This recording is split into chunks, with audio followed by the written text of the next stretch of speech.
ब्रह्मा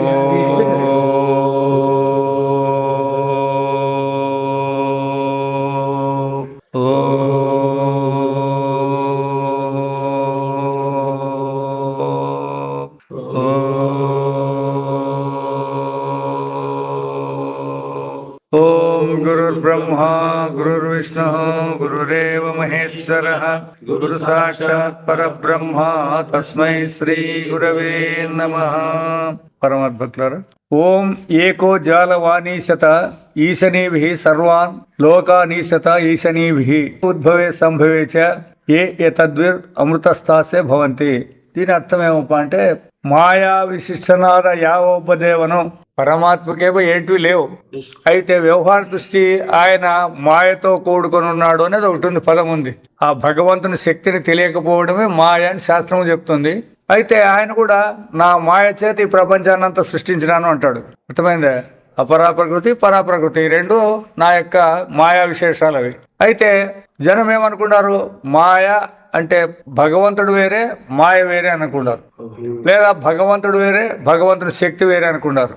అట్లా అనుకోకూడదు. ఇక్కడ భగవంతుని మాయ అంటే అదేదో వేరే ఉంది అనేనే కాదు, భగవంతుని శక్తినే ఆ విధంగా చెప్తుంది. భగవంతుడు వేరే కాదు, మరొక శక్తిని కూడా వేరే కాదన్నమాట.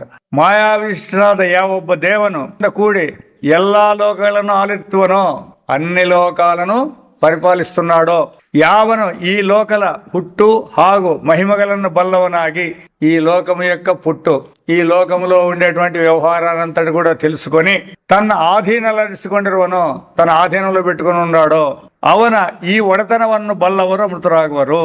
అతని యొక్క ఈ సార్వభౌమత్వం లేదా ఈ పరిపాలత్వం తెలుసుకుంటే వాళ్ళు ధన్యులైతారు అని. అంటే శాస్త్రమేమి మొత్తం ఇప్పుడు మనకు కనపడే ప్రపంచమంతా కూడా సత్యంగా లేదు అనేది మొదట ఒకటి దృఢం పెట్టుకోవాలి.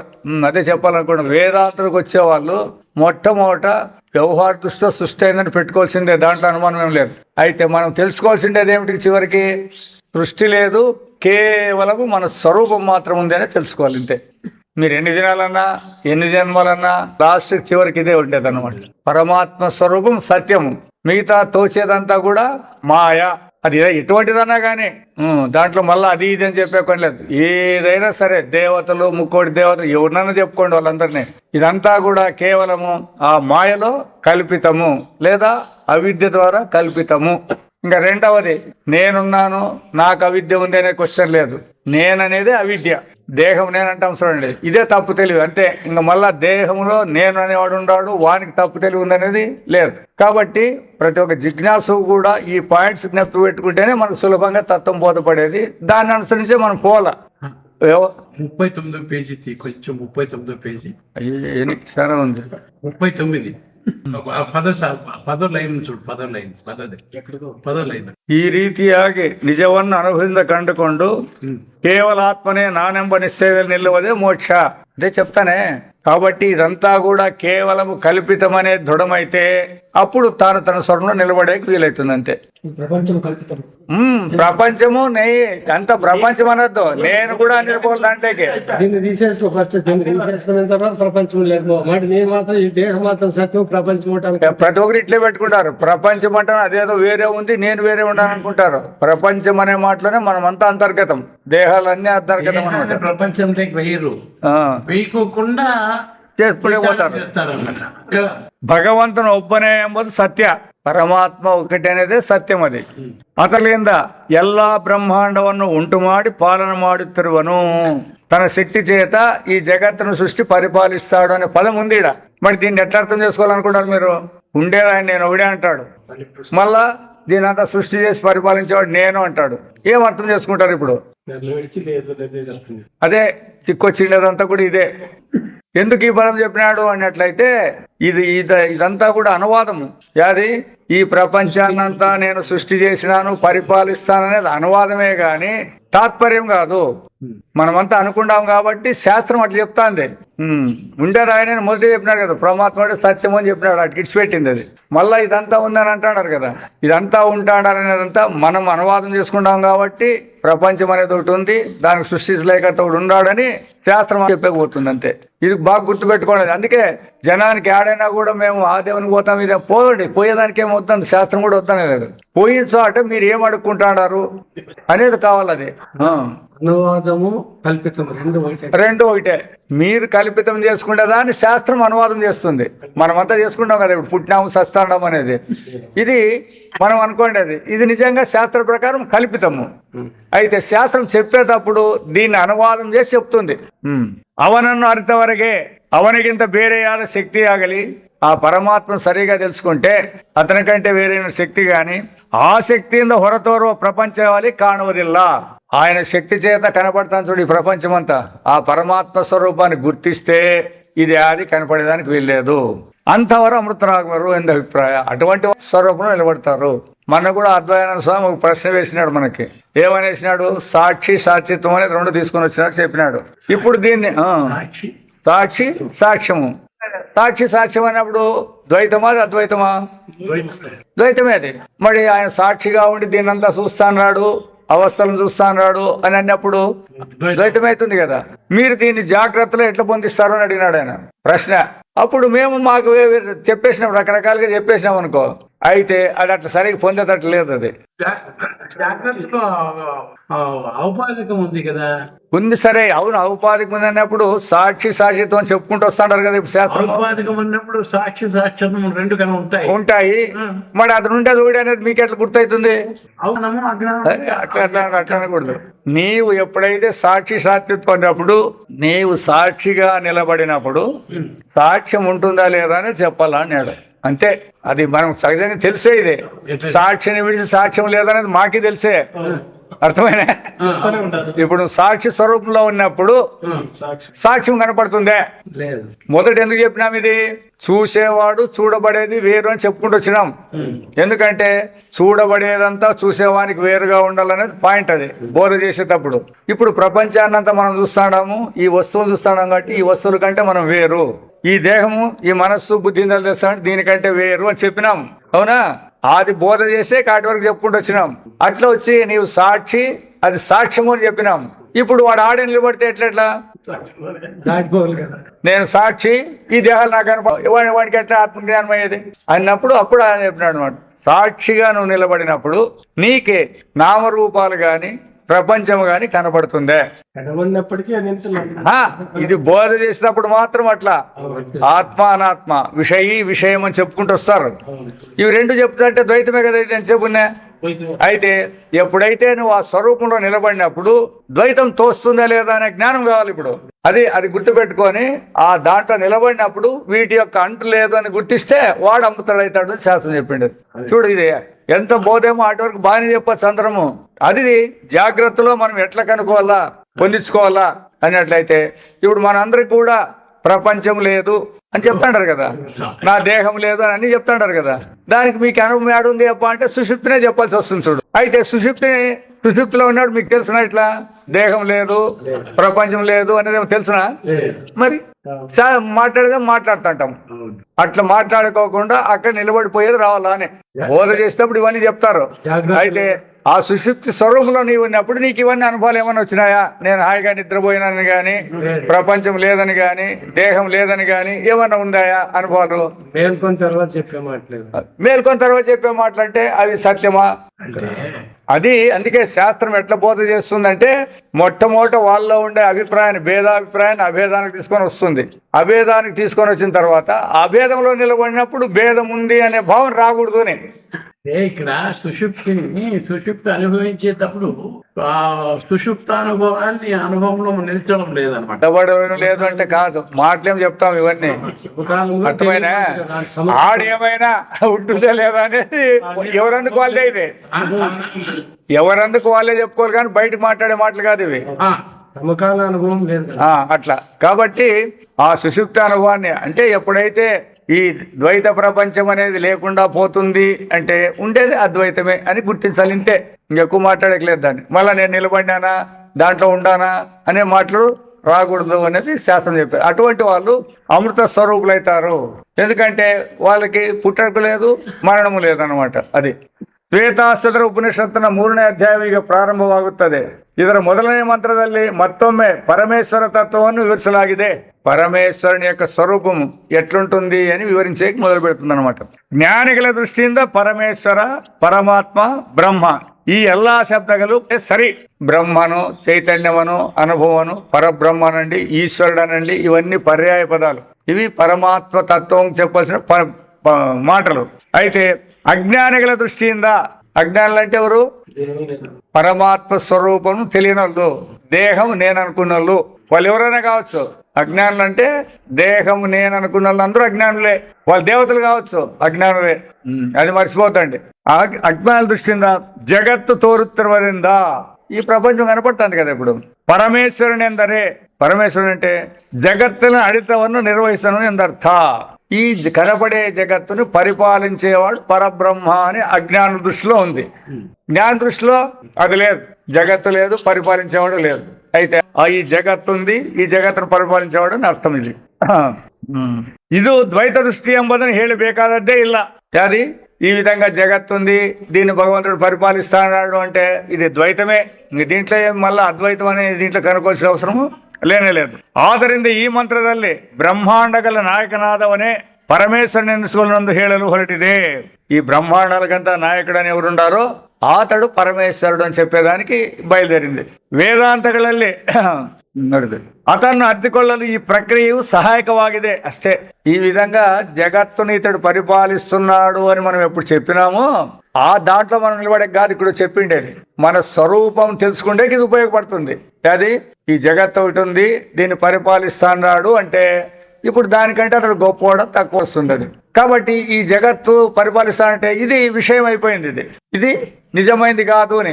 అప్పుడు మనం తెలుసుకోవాల్సినదేమి? దీనికంతా సృష్టికర్త, స్థితికర్త, లయకర్త అనేటువంటి అతన్ని తెలుసుకునేదానికే ఇది సహాయకంగా ఉంటుంది. ఇది ವೇದಾಂತಗಳಲ್ಲಿ ಇದನ್ನು ఈశ్వర, ఈశితవ్య వ్యవహార ప్రక్రియ ఎన్నవారు. వేదాంతం చెప్పేటప్పుడు ఏమి దీన్ని అంటారు? ఈశ్వరుడు, ఈశ్వరుని చేత పరిపాలించేది అని. వ్యవహారం ప్రక్రియ అంటే ఉపాయం, వ్యవహారం ఉపాయంగా చెప్తారు. ఈశిత్వం ఎందరే ఆలల్పడతక్కద్దు. ఈశిత్వం అంటే పరిపాలింపబడినది, పరిపాలించడానికి తగినది. అది ఇదే ఎందిట్టుకోండి, అది ఉందని పెట్టుకున్నప్పుడు అదర ఒడయనన్నాగి. ఇప్పుడు జగత్తు ఉంది అంటే మరి అదంతకదే వచ్చి ఉంటుందా? అదంతకదే పుట్టి ఉంటుందా? దానికి ఒకటి ఎవడు ఉండాలి కదా, దానికి అధికారి ఒకటి ఉండాలి కదా. ఒడయనన్నాగి పరమాత్మను ఈశ్వరుని ಹೆಸರಿಸಿ వివరించಬೇಕಾಗುವುದು. పరమాత్మ స్వరూపాన్నే ఏం చెప్తారు ఇప్పుడు? ఈశ్వరుడు అని చెప్తారు. అందుకే ఆ పరమాత్మనే జగత్తు, ఈశ్వరుడు అని రెండు భాగాలుగా విభజించి చెప్తుంది అనమాట. మనము వ్యవహార దృష్టిలో అది పెట్టుకుంటాం. అయితే ఆ రెండింటిని తీసేసి అదంతా పరమాత్మ అని తెలుసుకోవాల్సిందే ముఖ్యంగా చెప్పేది ఇక్కడ. ಇದರಿಂದ ಅದ್ವೈತ ಸಿದ್ಧಾಂತಕ್ಕೇನು ವ್ಯವಹಾರ ದೃಷ್ಟಿಯಲ್ಲಿ ದ್ವೈತವು ಆ పరమాత్మನಲ್ಲಿ ఆరోపితనాగిರುವುದರಿಂದ అది. ఇప్పుడు ఈ జగత్తు అనేది ఉంది అంటావు కదా, ఇది సత్యమా అసత్యమా అంటే శాస్త్రం ఆరోపించింది. ఎందుకు? మీరు కూడా మనం ఆరోపించుకుంటాం కదా, జగత్తు అనేది పుట్టిందని ఆరోపించుకుంటాం చూడండి, దానికోసం అది. కాబట్టి ఆ పరమాత్మನಲ್ಲಿ ఆరోపితವಾಗಿರುವುದರಿಂದ ಅವನನ್ನು ఈశ్వరుನೆಂದು కರೆಯಲು ಯಾವ ತೊಡಕು ಇರುವುದಿಲ್ಲ.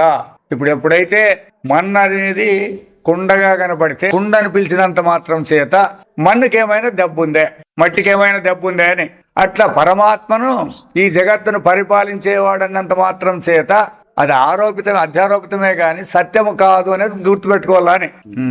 ఇదే ఈ విషయాలే మనం బాగా గుర్తుపెట్టుకుంటే పరమాత్మ స్వరూపాన్ని గుర్తించుకొని వీలవుతుంది. అట్లా లేకుండా ఇవన్నీ పెట్టుకుంటే ఈశ్వరుడు ఉండాలంటే, జగత్తు ఉండాలంటే, మళ్ళీ పరమాత్మ కూడా ఉండాలంటే ఎట్లా?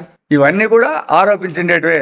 కాబట్టి ಜಗತ್ತಿನ ದೃಷ್ಟಿಯಿಂದ జగತ್ತಿನ కారణత్వವನ್ನು, జగదొడతనವನ್ನು బ్రహ్మದಲ್ಲಿ ఆరోపిసి ఇప్పుడు ఈ జగత్తు ఉంది, దీన్ని ఎవరు సృష్టి చేశారంటే ఏం చెప్తారు మీరు? ఇప్పుడు భగవంతుడు సృష్టి చేశాడంట. అప్పుడు ఏమయ్యాడు? ఈ జగత్తు కారణమా. మరి దీన్ని ఎవడు పరిపాలిస్తాడు అంటే ఆయన పరిపాలిస్తాడు. అప్పుడు దీనికి రాజు అన్నట్లే. ఇవన్నీ ఆ పేర్లన్నీ అవన్నీ ఎట్లా వచ్చినాయి? ఆరోపించే దాని వల్ల వస్తాడే గాని లేకపోతే పేర్లు వచ్చేదానికి అవకాశమే లేదు.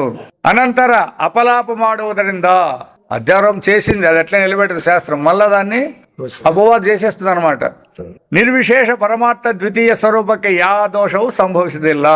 కాబట్టి తత్వము బోధ చేసేటప్పుడు శాస్త్రము మనం ఏమైతే అనుకున్నామో దాన్ని అనువాదం చేసి అధ్యారోపం చేసి తర్వాత దాన్ని అపవాదం చేసి చెప్తుంది. ಆದರೆ తత్వచింతకరు అంటే కేవలం పరమాత్మ అనేదాన్ని విషయం చేసేవాళ్ళు ఏకమేవ అద్వితీయ వస్తువును కండుకొండి. ಆದರೆ వాళ్ళు అద్వితీయ ఏకం అంటే ఒకటిని, అద్వితీయం అంటే రెండవది లేదు అని కనుక్కున్నట్లయితే మత ధర్మగల చింతకరు. ఈ మతాలలో అందరూ ఉండరు చూడండి, వీళ్ళు మతాలు హిందూ మతం, బౌద్ధ మతము, క్రిస్టియన్లు, మామూలు వీళ్ళు చింత చేసేవాళ్ళు. ఈశ్వరునన్నాగియు సర్వశక్తిమార్థವನ್ನು కండుకొండవరాగిరుతారే. వాళ్ళు ఇట్లా అనుకుంటారు అన్నమాట, సర్వశక్తిమంతుడు భగవంతుడు, ఈశ్వరుడు ఒకడు అని ఇట్లా వాళ్ళు పేర్లు పెట్టుకుంటారు. అందుకే ఒక్కొక్క మతానికి ఒక్కొక్క దేవుళ్ళు వీళ్ళు తయారయ్యేదంతా ఇట్లా. ఉండేది ఒకే పరమాత్మే, సమస్త బ్రహ్మాండాలన్నీ కూడా ఆయనలోనే ఉన్నాయి.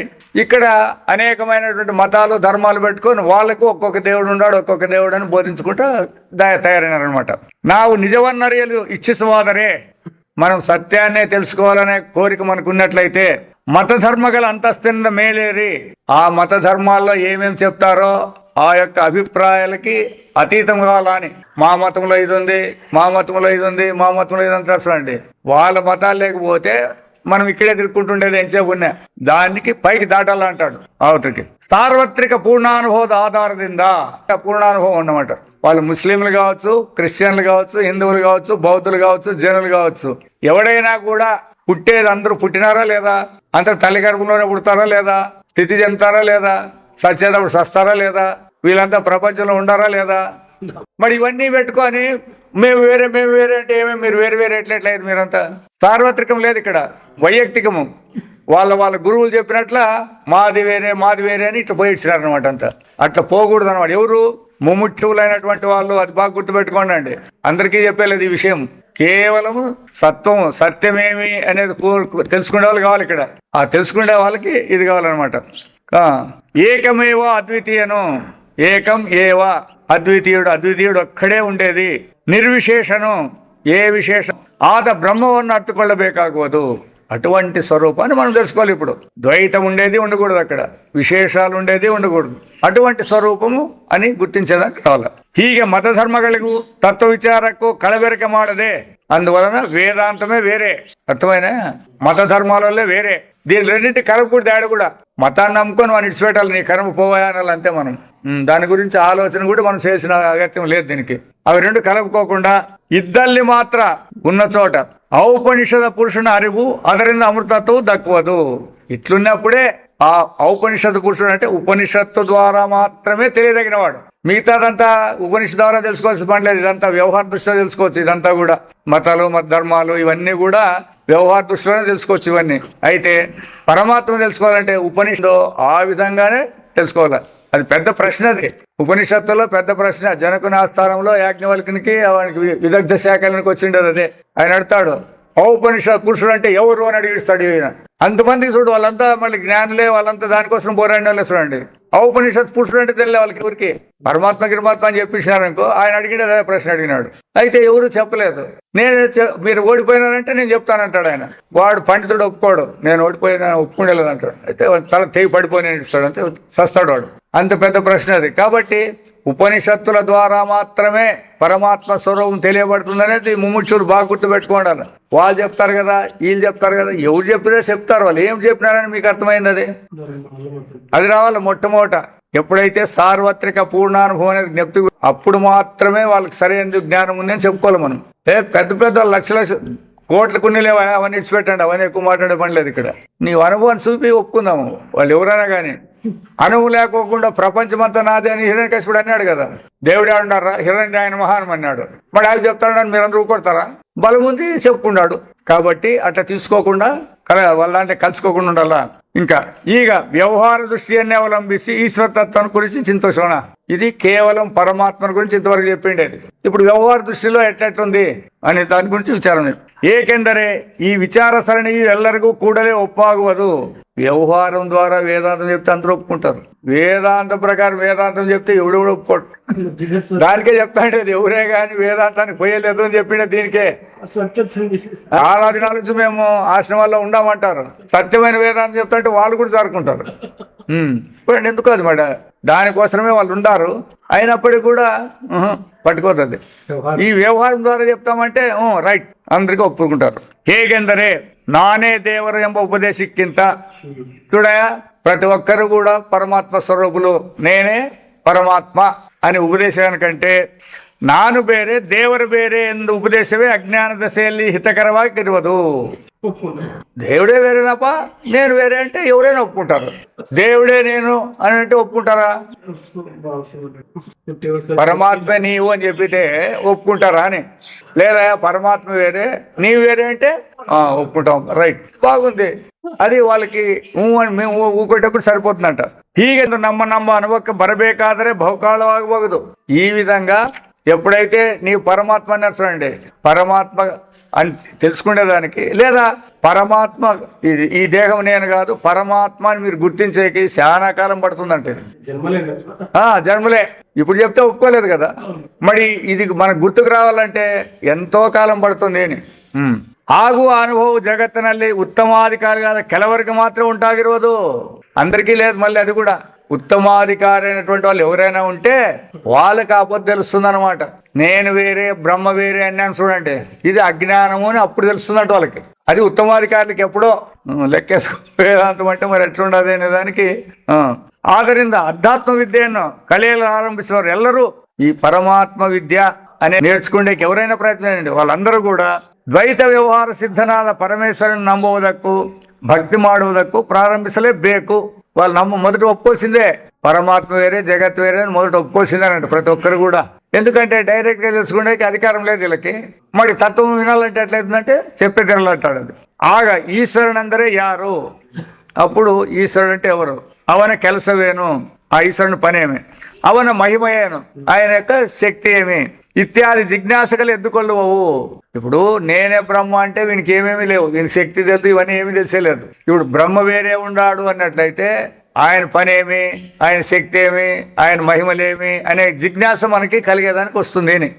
ಇಂಥವರಿಗಾಗಿ ಈ ಮಂತ್ರದಲ್ಲಿ ಈಶ್ವರ ಅಸ್ತಿತ್ವವನ್ನು ఆయన కార్యಗಳನ್ನು ಅವನಿಗೆ ಇರುವ ಅಪರಿಮಿತವಾದ శక్తి సామర్థ్యాలను ತಿಳಿಸಲಾಗಿದೆ. ఈ విధంగా జిజ్ఞాసులకు ఎవరెవరికి ఆయన శక్తి ఎంత, ఆయన మహిమలేమి, ఆయన ఏమేమి చేస్తాడు అంటే అటువంటి వాళ్ళకందరికీ ఇక్కడ ఈ ವಿಷయాలన్నీ తెలుపబడతాయి. ఈశ్వరుನ పూర్ణ శక్తియు పరిచయವಾಗಬೇಕಾದರೆ భగవంతుని యొక్క పూర్ణ శక్తి తెలియవలసి వచ్చినట్లయితే ఈశితవ్యాద అవన ప్రకృతి, పరిపాలించబడేటువంటి ఈ ప్రకృతి అంతా ఉంది కదా, ప్రపంచం ఉంది కదా, ఈ ప్రపంచాన్ని అంతా విచారం చేయండి మీరే. ఎంతెంత శక్తి ఉంటుందో దానికే ఇంకెవరు వేరు చెప్పే పని లేదు. ఇక్కడ ఈ సృష్టి కార్యక్రమంలో ఇన్ని జంతువులు ఉన్నాయి, ఇంత వ్యవహారం జరుగుతుంది కదా, ఇదంతా మరి ఇదంతా జరుగుతుంది అంటే ఎవరి ఆధారంతో జరుగుతుంది ఇదంతా అనేది ఇప్పుడు మీకు ఇది వస్తుంది అన్నమాట మనసుకి. అథవా మాయను ప్రకృతి అంటే ఇంకోటి చెప్పిన కపిల సాంఖ్యము గాని కపిల సన్యాసం గాని సన్యాసం కాదు అని వేదాంతంలో. మళ్ళీ ఆ కపిలు అంటే ఎవరు, ఇప్పుడు ఇద్దరు ఉండాలంటారు వాళ్ళు. భాగవతంలో దేవహూతి కపిల సాంఖ్యయోగము చెప్పినారు, ఇంకా కపిల సాంఖ్యయోగం అని దీనికి పేరు పెట్టినారు. ఆ సాంఖ్యయోగులు ఏమంటారు, ప్రధానము ప్రకృతి, పరమాత్మ ఉండాడు అంటారు. అయితే ఈ ప్రకృతి నుంచి అందరూ పుట్టినారు అని వాళ్ళు చెప్పేది. వేదాంతంలో చెప్పారు ప్రకృతి నుంచి పుట్టినారని చెప్పలేదు. భగవంతుని మాయాశక్తి అయినటువంటి పరాప్రకృతి అపరాప్రకృతి వల్ల సృష్టి అయింది అని చెప్పి ఇక్కడ చెప్తారు. అక్కడ ప్రధానానికే విలువిస్తారనమాట. కాబట్టి వాళ్ళు చెప్పేటువంటి ప్రధానం అనేది కానీ లేదా వాళ్ళు చెప్పేటువంటి సన్యాసం అనేది కానీ సత్యం కాదని భగవద్గీతలో చెప్పినారు అనమాట. అది కాబట్టి ఇక్కడ జనం మోసపోకూడదు. ప్రకృతి అనే మాట వస్తానే ప్రతి ఒక్కరికి అది వస్తుంది ఇది వస్తుంది. వాళ్ళు చెప్పినారు కదా ప్రకృతి గురించి చెప్పినారు వాళ్ళు, అందుకే వీళ్ళు భగవద్గీతలో అక్కడక్కడ చెప్పేస్తారు ఆ ప్రకృతిని మీరు అనుకోవద్దండి, భగవంతుని మాయనే ప్రకృతి అనండి అంతే. ఇప్పుడు భగవంతుని మాయ ప్రకృతి అంటే ఏం తెలియబడుతుంది, వాళ్ళ ప్రకృతి సృష్టి అవుతుంది అని చెప్తుంది. ఇది భగవంతుని మాయ వలన ఇక్కడ సృష్టి అవుతుంది చెప్తుంది. ఏం అర్థమవుతుంది ఇప్పుడు మనకు ఆ రెండింటిని చూస్తే? లేనిది ఉన్నట్టుగా తోస్తూ ఉంది అనేది వస్తుంది ఇక్కడ. మాయ అన్నప్పుడు లేదు, ప్రకృతే సత్యం అంటే పుట్టి సచ్చేది గ్యారెంటీ. అది ఇప్పుడు పుట్టి సచ్చేది గ్యారెంటీ అయినప్పుడు దానికి ఎవరి మీద అధికారం ఏముండదు, స్వతంత్రంగా అది ఉందప్ప. దాన్ని ఎవరు కమాండ్ చేసేది? ఇప్పుడు ఈ భగవంతుని కట్టుకొని ఏం చేస్తావు, దానికి స్వతంత్రం ఉంది, పుట్టించేది సచ్చేది. భగవంతుని పని ఏముంది దీనికి మధ్యలో దాని మీద వీళ్ళకి? అయితే ఈడు అట్లా కాదు, వేదాంతంలో భగవంతుని మాయ అనేది భగవంతుని అధీనంలో ఉంది. దాన్ని అతడు ఎప్పుడు కావాల్సి ఉంటే అప్పుడు ఉపయోగించుకొని దాదే కదా దాన్ని మాయని అప్పుడప్పుడు అవతారాలు ఎత్తాను అంటాడు అంతే. అంటే లేదు సావు లేదు. కరెక్టే. వీళ్ళు అనుకుంటారు కదా పుట్టాడు సస్తాడు అనేది. యదా యదా హి ధర్మస్య గ్లానిర్భవత తదాత్మం సురామ్యహం అంటాడు కదా. భగవంతుడే చెప్పినాడు కదా ఇదంతా అని అంటారు. సరే భగవంతుడే చెప్పినాడు కాదనేకేం లేదు. ఎట్లా చెప్పినాడు అనేది కావాలా. ఆ పుట్టినాడు అనేదే తీసుకోవద్దండి. ఆ పుట్టేటప్పుడు ఎట్లా చెప్పినాడు ఆ మాట అదే భగవద్గీత ఎట్లా చెప్పినాడు అని. నా యొక్క మాయ నా స్వాధీనంలో పెట్టుకొని పుడతానని చెప్పినాడు. అది గుర్తు పెట్టుకోవాలి. అది సుజామ్యహం అనేది అదేం బాగా గట్టి పెట్టుకుని దీన్ని పెట్టుకోరు. అది పెట్టుకోవాల. ಏಕೆಂದರೆ ಆ ಮಾಯೆಯು ವ್ಯವಹಾರ ಸ್ಥಿತಿಯಲ್ಲಿ ಈಶ್ವರನಿಗಿಂತಲೂ ಒಂದು ಪಟ್ಟು ಮಿಗಿಲಾಗಿ ತೋರುತ್ತದೆ. ఇప్పుడు ఈ కనపడే జగత్తంతా కూడా భగవంతుని కంటే అంటిది. ఓయా భగవంతుడు ఏమన్నాడో మాకు ఇదంతా కనపడుతుంది దీన్ని విడిచిపెట్టి భగవంతుని చూడాలంటాడు. చూడండి ఎట్లుండదు. కాబట్టి భగవంతునికి పని జరిగే దాంతోనే. అయితే అతను గుర్తించుకోకుండా దాంతో మనం అంటాం కదా నెక్లెస్ ఎంత బాగుందప్ప అని. నెక్లెస్ లో బాగుందా బంగారు ఉందాడా మరి మీరనేదేమి అట్లే చూడండి.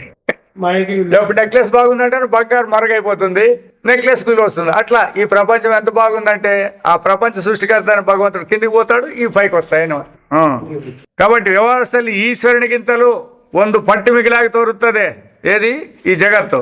అಷ್ಟೇ అಲ್ಲ అంతేకాదు అది అవనన్నే ఆవరించుಕೊಂಡಿರುವಂತೆయు అతన్ని ఆవరించినట్ల అంటే కవర్ చేసేసినట్ల. ఇప్పుడు నెక్లెస్ అనేది బంగారం కవర్ చేసేసి కదా ఆ విధంగా తానే ಸ್ವತಂತ್ರವಾಗಿರುವಂತೆಯು ಕಂಡುಬರುತ್ತದೆ. నెక్లెస్సే ఉన్నట్లు కనపడు. గీతಯಲ್ಲಿ భగవంతుని తాను యోగమాయ సమావృతానాగిరోనందే భగవంతుడికి చెప్పినాడు నేను నా యోగమాయను కూడుకొని ఉంటాను అని చెప్పినాడు చూడండి. కాబట్టి ఆ యోగమాయ అనేది ఇక్కడ దీనికి అన్వయం చేసుకోవాలి. అట్లా ఇక్కడ ఉత్తమాయ అనుకోకుండా యోగమాయ అన్నాడు అని చెప్పి అది శక్తి భగవంతుని శక్తి. అది ఏమని చెప్పనిలే యోగమాయ అన్న చెప్పని అంతే చెప్తాడు కదా. అది కూడా పరమాత్మని యొక్క శక్తినే యోగమాయ అని అంటారు అనమాట. అది కేవలం మాయ అనుకోకుండా అతని శక్తిని కలుపుకున్నప్పుడు యోగమాయ అని కూడా చెప్తారు అట్లా. మత్తవను ఈశ్వరుని అనుష్ఠించేదాక ఇప్పుడు ఆయన భగవంతుడికి ఈశ్వరుడు కావాలా అంటాడు. ఎవరు అంటారప్ప ఇప్పుడు నువ్వు గురువు కావాలా అంటావు. గురువు కావాలంటే ఏముండాలి నీకే? గురువు కావాలంటే అర్హత ఉండదు నీకే. అయినా ఎవరు లెక్కేస్తాడు మళ్ళీ ఎవరుంటే గురువు అంటారు. గురువు కావాలంటే ఎవరు ఉండాలా? ఇప్పుడు ఇంత సులువుగా పని. శిష్యుడు ఉంటేనే గురువు అనేవాడు ఉంటాడు అంతే. వీడు గురువు అనిపించుకోవాలంటే శిష్యులు ఉంటేనే గురువు అనే లేకపోతే అనేలేదు. ఇట్లాంటి అర్థమైనంత వేసాడు టక్కని మనకి వేస్తాడు. సులభంగా తెలిసి ఉంటుంది. మళ్ళీ ఆయన చెప్తే అయ్యో ఇంత సులభం అంటారు. 2 నెలలు అంతే. పొద్దున్నే 10:30, 11, 11:30, 12:30 చెప్తే వెళ్ళిపోయాయి. కాబట్టి గురువు అనిపించుకోవాలనుకుంటాడు. ఎవడు ఉండాలి? శిష్యుడు ఉంటే గురువు వస్తాడు. శిష్యుడే లేకపోతే గురువు అంటాడు. ఇప్పుడు భగవంతుని కూడా ఈశ్వరుడు అనిపించుకోవాలంటే ఏముండాలి? ఇంటికి జగత్తు ఉండాలి. అది పరిపాలించే జగత్తు ఉండాలి. అట్లా ఈ ప్రకృతిಯನ್ನು ಬಳಸಿಕೊಳ್ಳದೆ ఈశ్వరుని ఆరణం. ఈ ప్రకృతిని ఉపయోగించుకోకపోతే అంటే ఈ మాయను ఉపయోగించుకోకపోతే ఈశ్వరుడు అనిపించుకోడు. ఇది ఉంటే ఆయన ఈశ్వరుడు అంటారు లేకపోతే లేదు. కాబట్టి దీన్ని ఉపయోగించుకునే తీరాల్సి వస్తుంది. ఆదరే ಇದನ್ನೇ ನಾವು నిజವೆందు మాత్రం తెలియబారదు. ఇట్లా వేదాంతం అంతా ఇట్లా చెప్పుకుంటుంది అనమాట. కేవలము ఒకవేళ అతడు ఉపయోగించినాడు అన్నట్లయితే ఓహో అందుకోసమే ఈశ్వరుడు అయినాడు అని మీరు అనుకోవద్దండి. ఇదంతా అనువాదమే. అందుకే బాగా చెప్తుంది శాస్త్రములో ఎక్కడ అనువాదం ఉంది ఎక్కడ ఉపదేశం ఉంది. ఇంకా రెండవది ఉదాహరణ చెప్పినప్పుడల్లా ఏది వివక్షితాంశం అనే తీసుకుంటూ పోతాడాలి. ఇది ముఖ్యంగా ఉండాలి శాస్త్రంలో జిజ్ఞాసులకి. వివక్షితాంశం అంటే ఏదైనా చెప్పినప్పుడు దాన్ని గుర్తించే శక్తి ఉండాలన్నమాట. అది ఇప్పుడు ఆమె ముఖం చంద్రబింబం వలే ఉందంటాడు. చంద్రబింబం ఏముందా అందం దాంట్లో చెప్పండి చూస్తాం. చంద్రబింబంలో దాంట్లో మూతి ముక్కులు ఏమన్నా ఉన్నాయా? మరి ఆయన ఏం మూతి ముక్కు లేకుండా ఏమో చంద్రబింబం అంటే పోల్సారు గుండ్రంగా ఆ వెన్నెల చూసి అంటాం చూడండి. ఆ అందాన్ని వివక్షితంగా తీసుకోవాలి ఇంతే. అట్లా ఇంకా ఉపదేశం అన్నప్పుడు మనకేది ఉపయోగపడుతుందో అది ఉంటుంది దాంట్లో. రెండవది అనువాదం అంటే నువ్వు చెప్పింది ఉంటుంది. ఆ అనువాదానికి ఉపదేశానికి ఆ భేదం పెట్టుకునే వ్యవహారం చేసుకుంటూ వల్ల అది గుర్తించుకోకపోతే వేస్ట్ అవుతుంది. ఇది చెప్పినాడు కదా ఈశ్వరుడు నేనే సృష్టి చేసినాను నేనే దీన్నంతా పరిపాలిస్తాను అని అన్నాడు అనుకుంటే అయిపోయింది. అది కేవలం అనువాదాన్ని చేసుకుని శాస్త్రం మనకు బోధించేకి ఉపయోగించిన పదాలు ఇవి. కాబట్టి ಕೆಲವರು ఈశ్వరుని మాయను అవనగింతే ಬೇರೆ ಎಂದು కొంతమంది చెప్తారు. ఈశ్వరుడు వేరే మాయ వేరే అని స్వతంత్రವೆಂದು భావిసి ఇంకా అది మాయనే స్వతంత్రము అని చెప్పి ಬೇರೆ ಬೇರೆ సిద్ధాంతాలని స్థాపిస్తారే. సిద్ధాంతాలని తయారు చేసినారు వీళ్ళంతా. అందుకే అప్పటికే చేసినారు, వీళ్ళు కాదు. తద్దర్శనకారులోనే 6 మంది ఆపత్రికే తయారయ్యారు. ఈ పొద్దు 600 మంది అయినారు, 6000 మంది అయినారు తెలియదు మనకి. ఎవరు వేదాంతం చెప్తానంటే వాళ్ళ ప్రకారం చెప్పుకుంటూ పోతాడారు దీనిలన్నింటినీ. ಹೀಗೆ ಅದು ಅಜ್ಞಾನ ದಶೆಯಲ್ಲಿ ಜೀವರನ್ನು ಗೋಲುಗೊಟ್ಟಿಸುವುದಲ್ಲಿಯೂ ವಿಶೇಷ ಪಾತ್ರವನ್ನು ವಹಿಸಿದೆ. ఈ విధంగా ఈ మాయను స్వతంత్రం అని చెప్పి ఇట్లా చెప్తారు చూడండి. ఇదంతా జిజ్ఞాసుల్ని కంపం పట్టించేది. వాళ్ళకి సత్యత్వం బోధపడేకే అవకాశం లేదు దీంట్లో. యథార్థాన్ని చెప్పాలి కదా వాళ్ళకి. చెప్పుకోకుండా ఇదంతా ఈశ్వరుని మాయన అవుతానంటాడు, ఈశ్వర సృష్టికర్త అని ఒకటి. ఏం చేసుకోవాలి వీళ్ళు? ಆದರೆ ఈ మాಯಿಂದ బిడుగಡೆಯನ್ನು బయಸುವವರು, ఎవరైతే ఈ మాయలో నుంచి విడుదల పొందాలనుకుంటారో, మాయಗಿಂತ మాయావియాದ మూల పురుష నిజವನ್ನು అరియలు యత్నిಸಬೇಕು. ప్రపంచాన్ని గురించి ఆలోచన చేద్దండి. ఈ ప్రపంచాన్ని సృష్టి చేసినవాడిని ఎట్లయితే గాడి చేస్తాడు, గాడి దాన్ని మీరు చూడద్దండి, గాడి వాడిని చూడండి అంటుంది. ఎందుకంటే వాడిని ఇచ్చేది లేదు. ಅದನ್ನೇ ఈ మంత్రದಲ್ಲಿ ప్రస్తావిಸಲಾಗదు. కాబట్టి జగత్తును కాకోకుండా, ఈ మాయను కాకోకుండా, ఈ మాయ ఎవరి స్వాధీనంలో ఉంది వాడిని తెలుసుకోవడానికి ప్రయత్నం చేయండి. ಈಗ ನಮ್ಮ ದೃಷ್ಟಿಯನ್ನು ಮಾಯಗಿಂತ ಮಾಯಾವಿಗೆ ಕೇಂದ್ರೀಕರಿಸೋಣ. సరే, ఈ జగత్తు ఈ మాయ ಅಂತ ఇడిచిపెట్టి ఈ మాయావిని గురించి ఉపయోగించబడింది. ಲೋಕದಲ್ಲಿ ಒಬ್ಬ ಇಂದ್ರಜಾಲಿಕನು ಜನರಿಗೆ తన ಕೈ చెలగలింದ అనేక అద్భుతాలను తోడిస్తూ ప్రసిద్ధವಾಗಿದೆ. ఇప్పుడు వాడు చేతి ఏర్పడుతో చెప్తారు కదా, ఇప్పుడు వీళ్ళు ఉన్నారు కదా, ఎట్లా ఖచ్చితంగా ఇట్లా లోన పెట్టడం గుళ్ళు తీస్తారు చూడండి. అది ఎవరికి తెలిసేలేదు అని. ತನ್ನ ಕೈ ಚೆಲಗಲಿಂದ ಅನೇಕ ಅದ್ಭುತಗಳನ್ನು ತೋರಿಸೋದು ಪ್ರಸಿದ್ಧವಾಗಿದೆ. ಹಾಗೆಯೇ ಆ ಕಾಲಕ್ಕೆ ಜನರನ್ನು ತನ್ನ ವಾಸ ಮಾಡುವುದು ಗೊತ್ತಾಗಿದೆ. ಜನమంతా ఆహా ఎట్లా చేసినాడని అంటారా లేదా? జనులంతా వశమైపోతామో లేదా మాయకి? ಹಾಗೆ ಈ ಜಾದೂಗಳನ್ನ ಆಟವನ್ನೇ ನೋಡುತ್ತಿರುವವರಿಗೆ ಆ ಚಮತ್ಕಾರಗಳ ಅದ್ಭುತವಾಗಿ ಕಂಡುಬರುತ್ತಲ್ಲಿ ಅವರು జాదూగారనే మరతిరుత్తారే. ఆ చేసేవాడిని మర్చిపోయి చేసేవాని యొక్క మాయలు చూసుకుంటుంటారంత. వాడు ఇట్లాని రూపాయలు తీసా, ఇట్లాని ఏంటో చేశాను, ఇట్లా దానిలో చెప్పుకుంటూ కూర్చుంటారు వీళ్ళు. వాడిని మాత్రము పట్టించుకోరు. వాస్తವಾಗಿ ಅಲ್ಲಿ జాదూగారణను బిట్టరే ಬೇರೇನು వస్తువులే ఇరుವುದಿಲ್ಲ. చేసామని చెప్పి వాడు చూపించే దుడ్లు గాని వస్తువులు గాని ఉంటాయా అని ఉండవు కదా. అయితే మరి అవన్నీ చూపిస్తాడు కదా వాడు. ఈ గుట్టు బల్లవను మాత్రమే మాయాగింత మాయావిಗೆ ಹೆಚ್ಚು ಬೆಳೆಯನ್ನು కొడబల్లను. కాబట్టి ఇట్లా ఎవడైతే తెలుసుకుంటాడో మాయనేం చూస్తావులేవయా, ఆ మాయ చేసిన చూడాలా అనుకో. అట్లా మనం కూడా ఈ సృష్టిని ఏం చూడాలా ఉంది, ఇది అందరికీ తెలిసిందే. దీన్ని సృష్టి చేసినోడు ఎవడు ఎట్లా వాడనే తెలుసుకోవాలా అనే జిజ్ఞాస కలగాల అని. ఇప్పుడు శాస్త్రకారులు ఉన్నారు, కంప్యూటర్లని కనిపెట్టినారు. జనం ఏం చెప్తున్నారు, కంప్యూటర్ని చూస్తే చాలయా ఎక్కడెక్కడ ఉండేటివన్నీ అన్ని తెలుస్తాయి అని అంటే కరెక్టే, కాదనేకేం లేదు. అయితే ఆ కంప్యూటర్ అనేది ఎవరి ద్వారా తయారైందనే జ్ఞానం లేదు జనానికి. ఒక మానవుడే కదా చేసిండేది అది. ఆ మానవుని మేధస్సు తయారు చేసినాడు ఎట్లుండాలి, ఇంకా వాని మేధస్సు తయారైంది అది. మరి ఆ మేధస్సు తయారు చేసిండాడు వాడిని ఎవరు చూడడం. ఇక్కడ ఉండే కనపడేటువంటి వీటినే చూసుకుంటే చెప్పుకుంటూ తిరుక్కుంటున్నాం. ಹಾಗೆ ಮಹಾ ಇಂದ್ರಜಾಲಕನಾದ ಹಾಗೂ ಮಾಯೆ ಎಂಬ ತನ್ನ ಶಕ್ತಿಯನ್ನು ತನ್ನ ವಶದಲ್ಲಿ ಇಟ್ಟುಕೊಂಡವರು ಈಶ್ವರನು ತಾನು ಮಾತ್ರ ಆ ಮಾಯೆಗೆ ಎಂದೆಂದಿಗೂ ಒಳಗಾಗದೇ ಇರುತ್ತಾನೆ. ఇప్పుడు ఆ గారడీ చేసేవాడు వానికి ఏమన్నా అద్భుతంగా వస్తుందా దాంట్లో? అందరికీ చూపించాడు, అందరూ అబ్బా ఆహా ఓహో అంటున్నారు, కానీ వాడు ఏమన్నా ఆశ్చర్యపడతాడా? అట్లా భగవంతుడు కూడా ఈ సృష్టిని చేసి ఆయన ఆహా ఓహో అనే లేదు. ఎందుకంటే అదంతా తన చేతిలో పని. ఆ విధంగా వేరే ఈ గుట్టు బల్లవను మాత్రమే మాయగింత మాయావికి ಹೆಚ್ಚು ಬೆಳೆಯನ್ನು కొడబల్లను. ఇట్లా ఎవడైతే ఈ రహస్యాన్ని తెలుసుకుంటాడో ఆ మాయ కంటే మాయ చేసిన అనేది సహజంగా పడుతుంది. అట్లా మనం కూడా జగత్ సృష్టికర్త కంటే, స్థితికర్త కంటే, లయకర్త కంటే దాన్ని చేసినటువంటి వాడిని చూడాలా అని. ಹಾಗೆ ಮಹಾ ಇಂದ್ರಜಾಲಕನಾದ ಹಾಗೂ ಮಾಯ ಎಂಬ ತನ್ನ ಶಕ್ತಿಯನ್ನು ತನ್ನ ವಶದಲ್ಲಿಟ್ಟುಕೊಂಡಿರುವ ఈశ్వరును తాను మాత్రం ఆ మాయకు ఎందుకు ಒಳಗಾಗದೇ ఇరుತ್ತಾನೆ. ఎట్లయితే ఇంద్రజాలకుడు తన మాయకు లోబడకుండా ఉంటాడో భగవంతుడు కూడా తన మాయకు లోబడకుండా వశం కాకుండా ఉంటాడు. ಆದರೆ మాయా విలాసగల నడువు మాత్ర ఈ మాయ చూపిస్తా అంటారు చూడండి. ఆ చూసే సమయంలో మాత్రము తాను అదృశ్యనాగిరుతానే. ఆయన కనపడ్డు. వాడు ఇంద్రజాలకుడు చేస్తా అంటే ఆ మాయలు చూసుకుంటుంటాం కానీ వాడినేం చూడం మనం. అంటే ఆ విధంగా భగవంతుడు కూడా దీనంతా చూస్తాడు. దీనికంతా ఆధారమైన మనం చూడము. ఆయన కనపడుకోకుండా అదృశ్యుడై ఉన్నట్లు ఉంటాడు. అవనిల్లదే ఆ మాయ తోరుకొల్లరే ఆరదెంబది నిజవాಗಿದೆ. కానీ అతడు లేకపోతే అన్నప్పుడు మరి సత్యమేది అతడ మాయ, అదే అర్థం చేసుకోవాలంతే. ఇదంతా కూడా అతని మాయ అన్నప్పుడు అతని మాయ ఉండాలప్ప అంటే అతడు ఉండే తిరగాలి కదా. కాబట్టి అతను గుర్తించినామంటే ఈ మాయ అనేది పట్టపంచలవుతుంది. దీన్నే గుర్తించుకుంటున్నామంటే ఆయన దొరికేది ಕಷ್ಟಮೈತುಂದಿ. ಇದನ್ನೇ ಇಲ್ಲಿ ಜಾಲಾವಾನ್ ಈಸತೆ ಎಂದು ವರ್ಣಿಸುತ್ತಾರೆ. ಹೀಗೆ ತಾನು ಮರೆಯಾಗಿದ್ದುಕೊಂಡೇ ತನ್ನ ಮಾಯಾಶಕ್ತಿಯಿಂದ ಬಹುರೂಪನಾಗಿ ತೋರುವ ಇವನನ್ನು ఇంద్రుడెందు పరమేశ్వరునందు ఉపనిషత్తు కదిలిరుತ್ತದೆ. ఇట్లా ఆయన యొక్క మాయలన్నీ చూపించుకుంటా స్వర్గలోకంలో ఇంద్రుడని, ఇంకో దాంట్లో ఇంకోడని, పరమేశ్వరుడని ఈ ఉపనిషత్తుల్లో అంతా పేర్లు చెప్పుకుంటూ వస్తూనే ఉంటారు. ಇಂಥ ಪರಮಾತ್ಮನು ತನ್ನ ಶಕ್ತಿಯಿಂದ ಸಮಸ್ತ ಲೋಕಗಳಾಗಿಯೂ ಆಯಾ ಲೋಕಗಳಿರುವ ವಿಚಿತ್ರ ವಸ್ತುಗಳಾಗಿಯೂ ತೋರಿಕೊಂಡಿದ್ದರ ಸಲುವಾಗಿ సృష్టియు అనిర్వచనీయమనిసిబిట్టితు.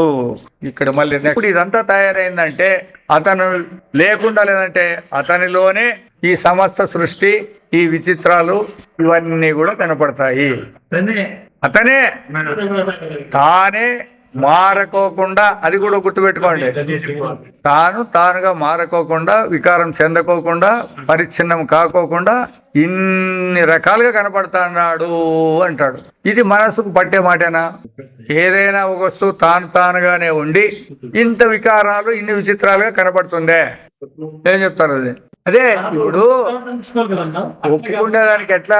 ఇప్పుడు ఇన్ని తానుగానే ఉన్నాడు, అద్వితీయం రెండవది లేదని ఒకటి అంటారు, వికారం చెందేవాడు కాదని ఒకటి అంటారు, నాశనం చెందేవాడు కాదని అంటారు.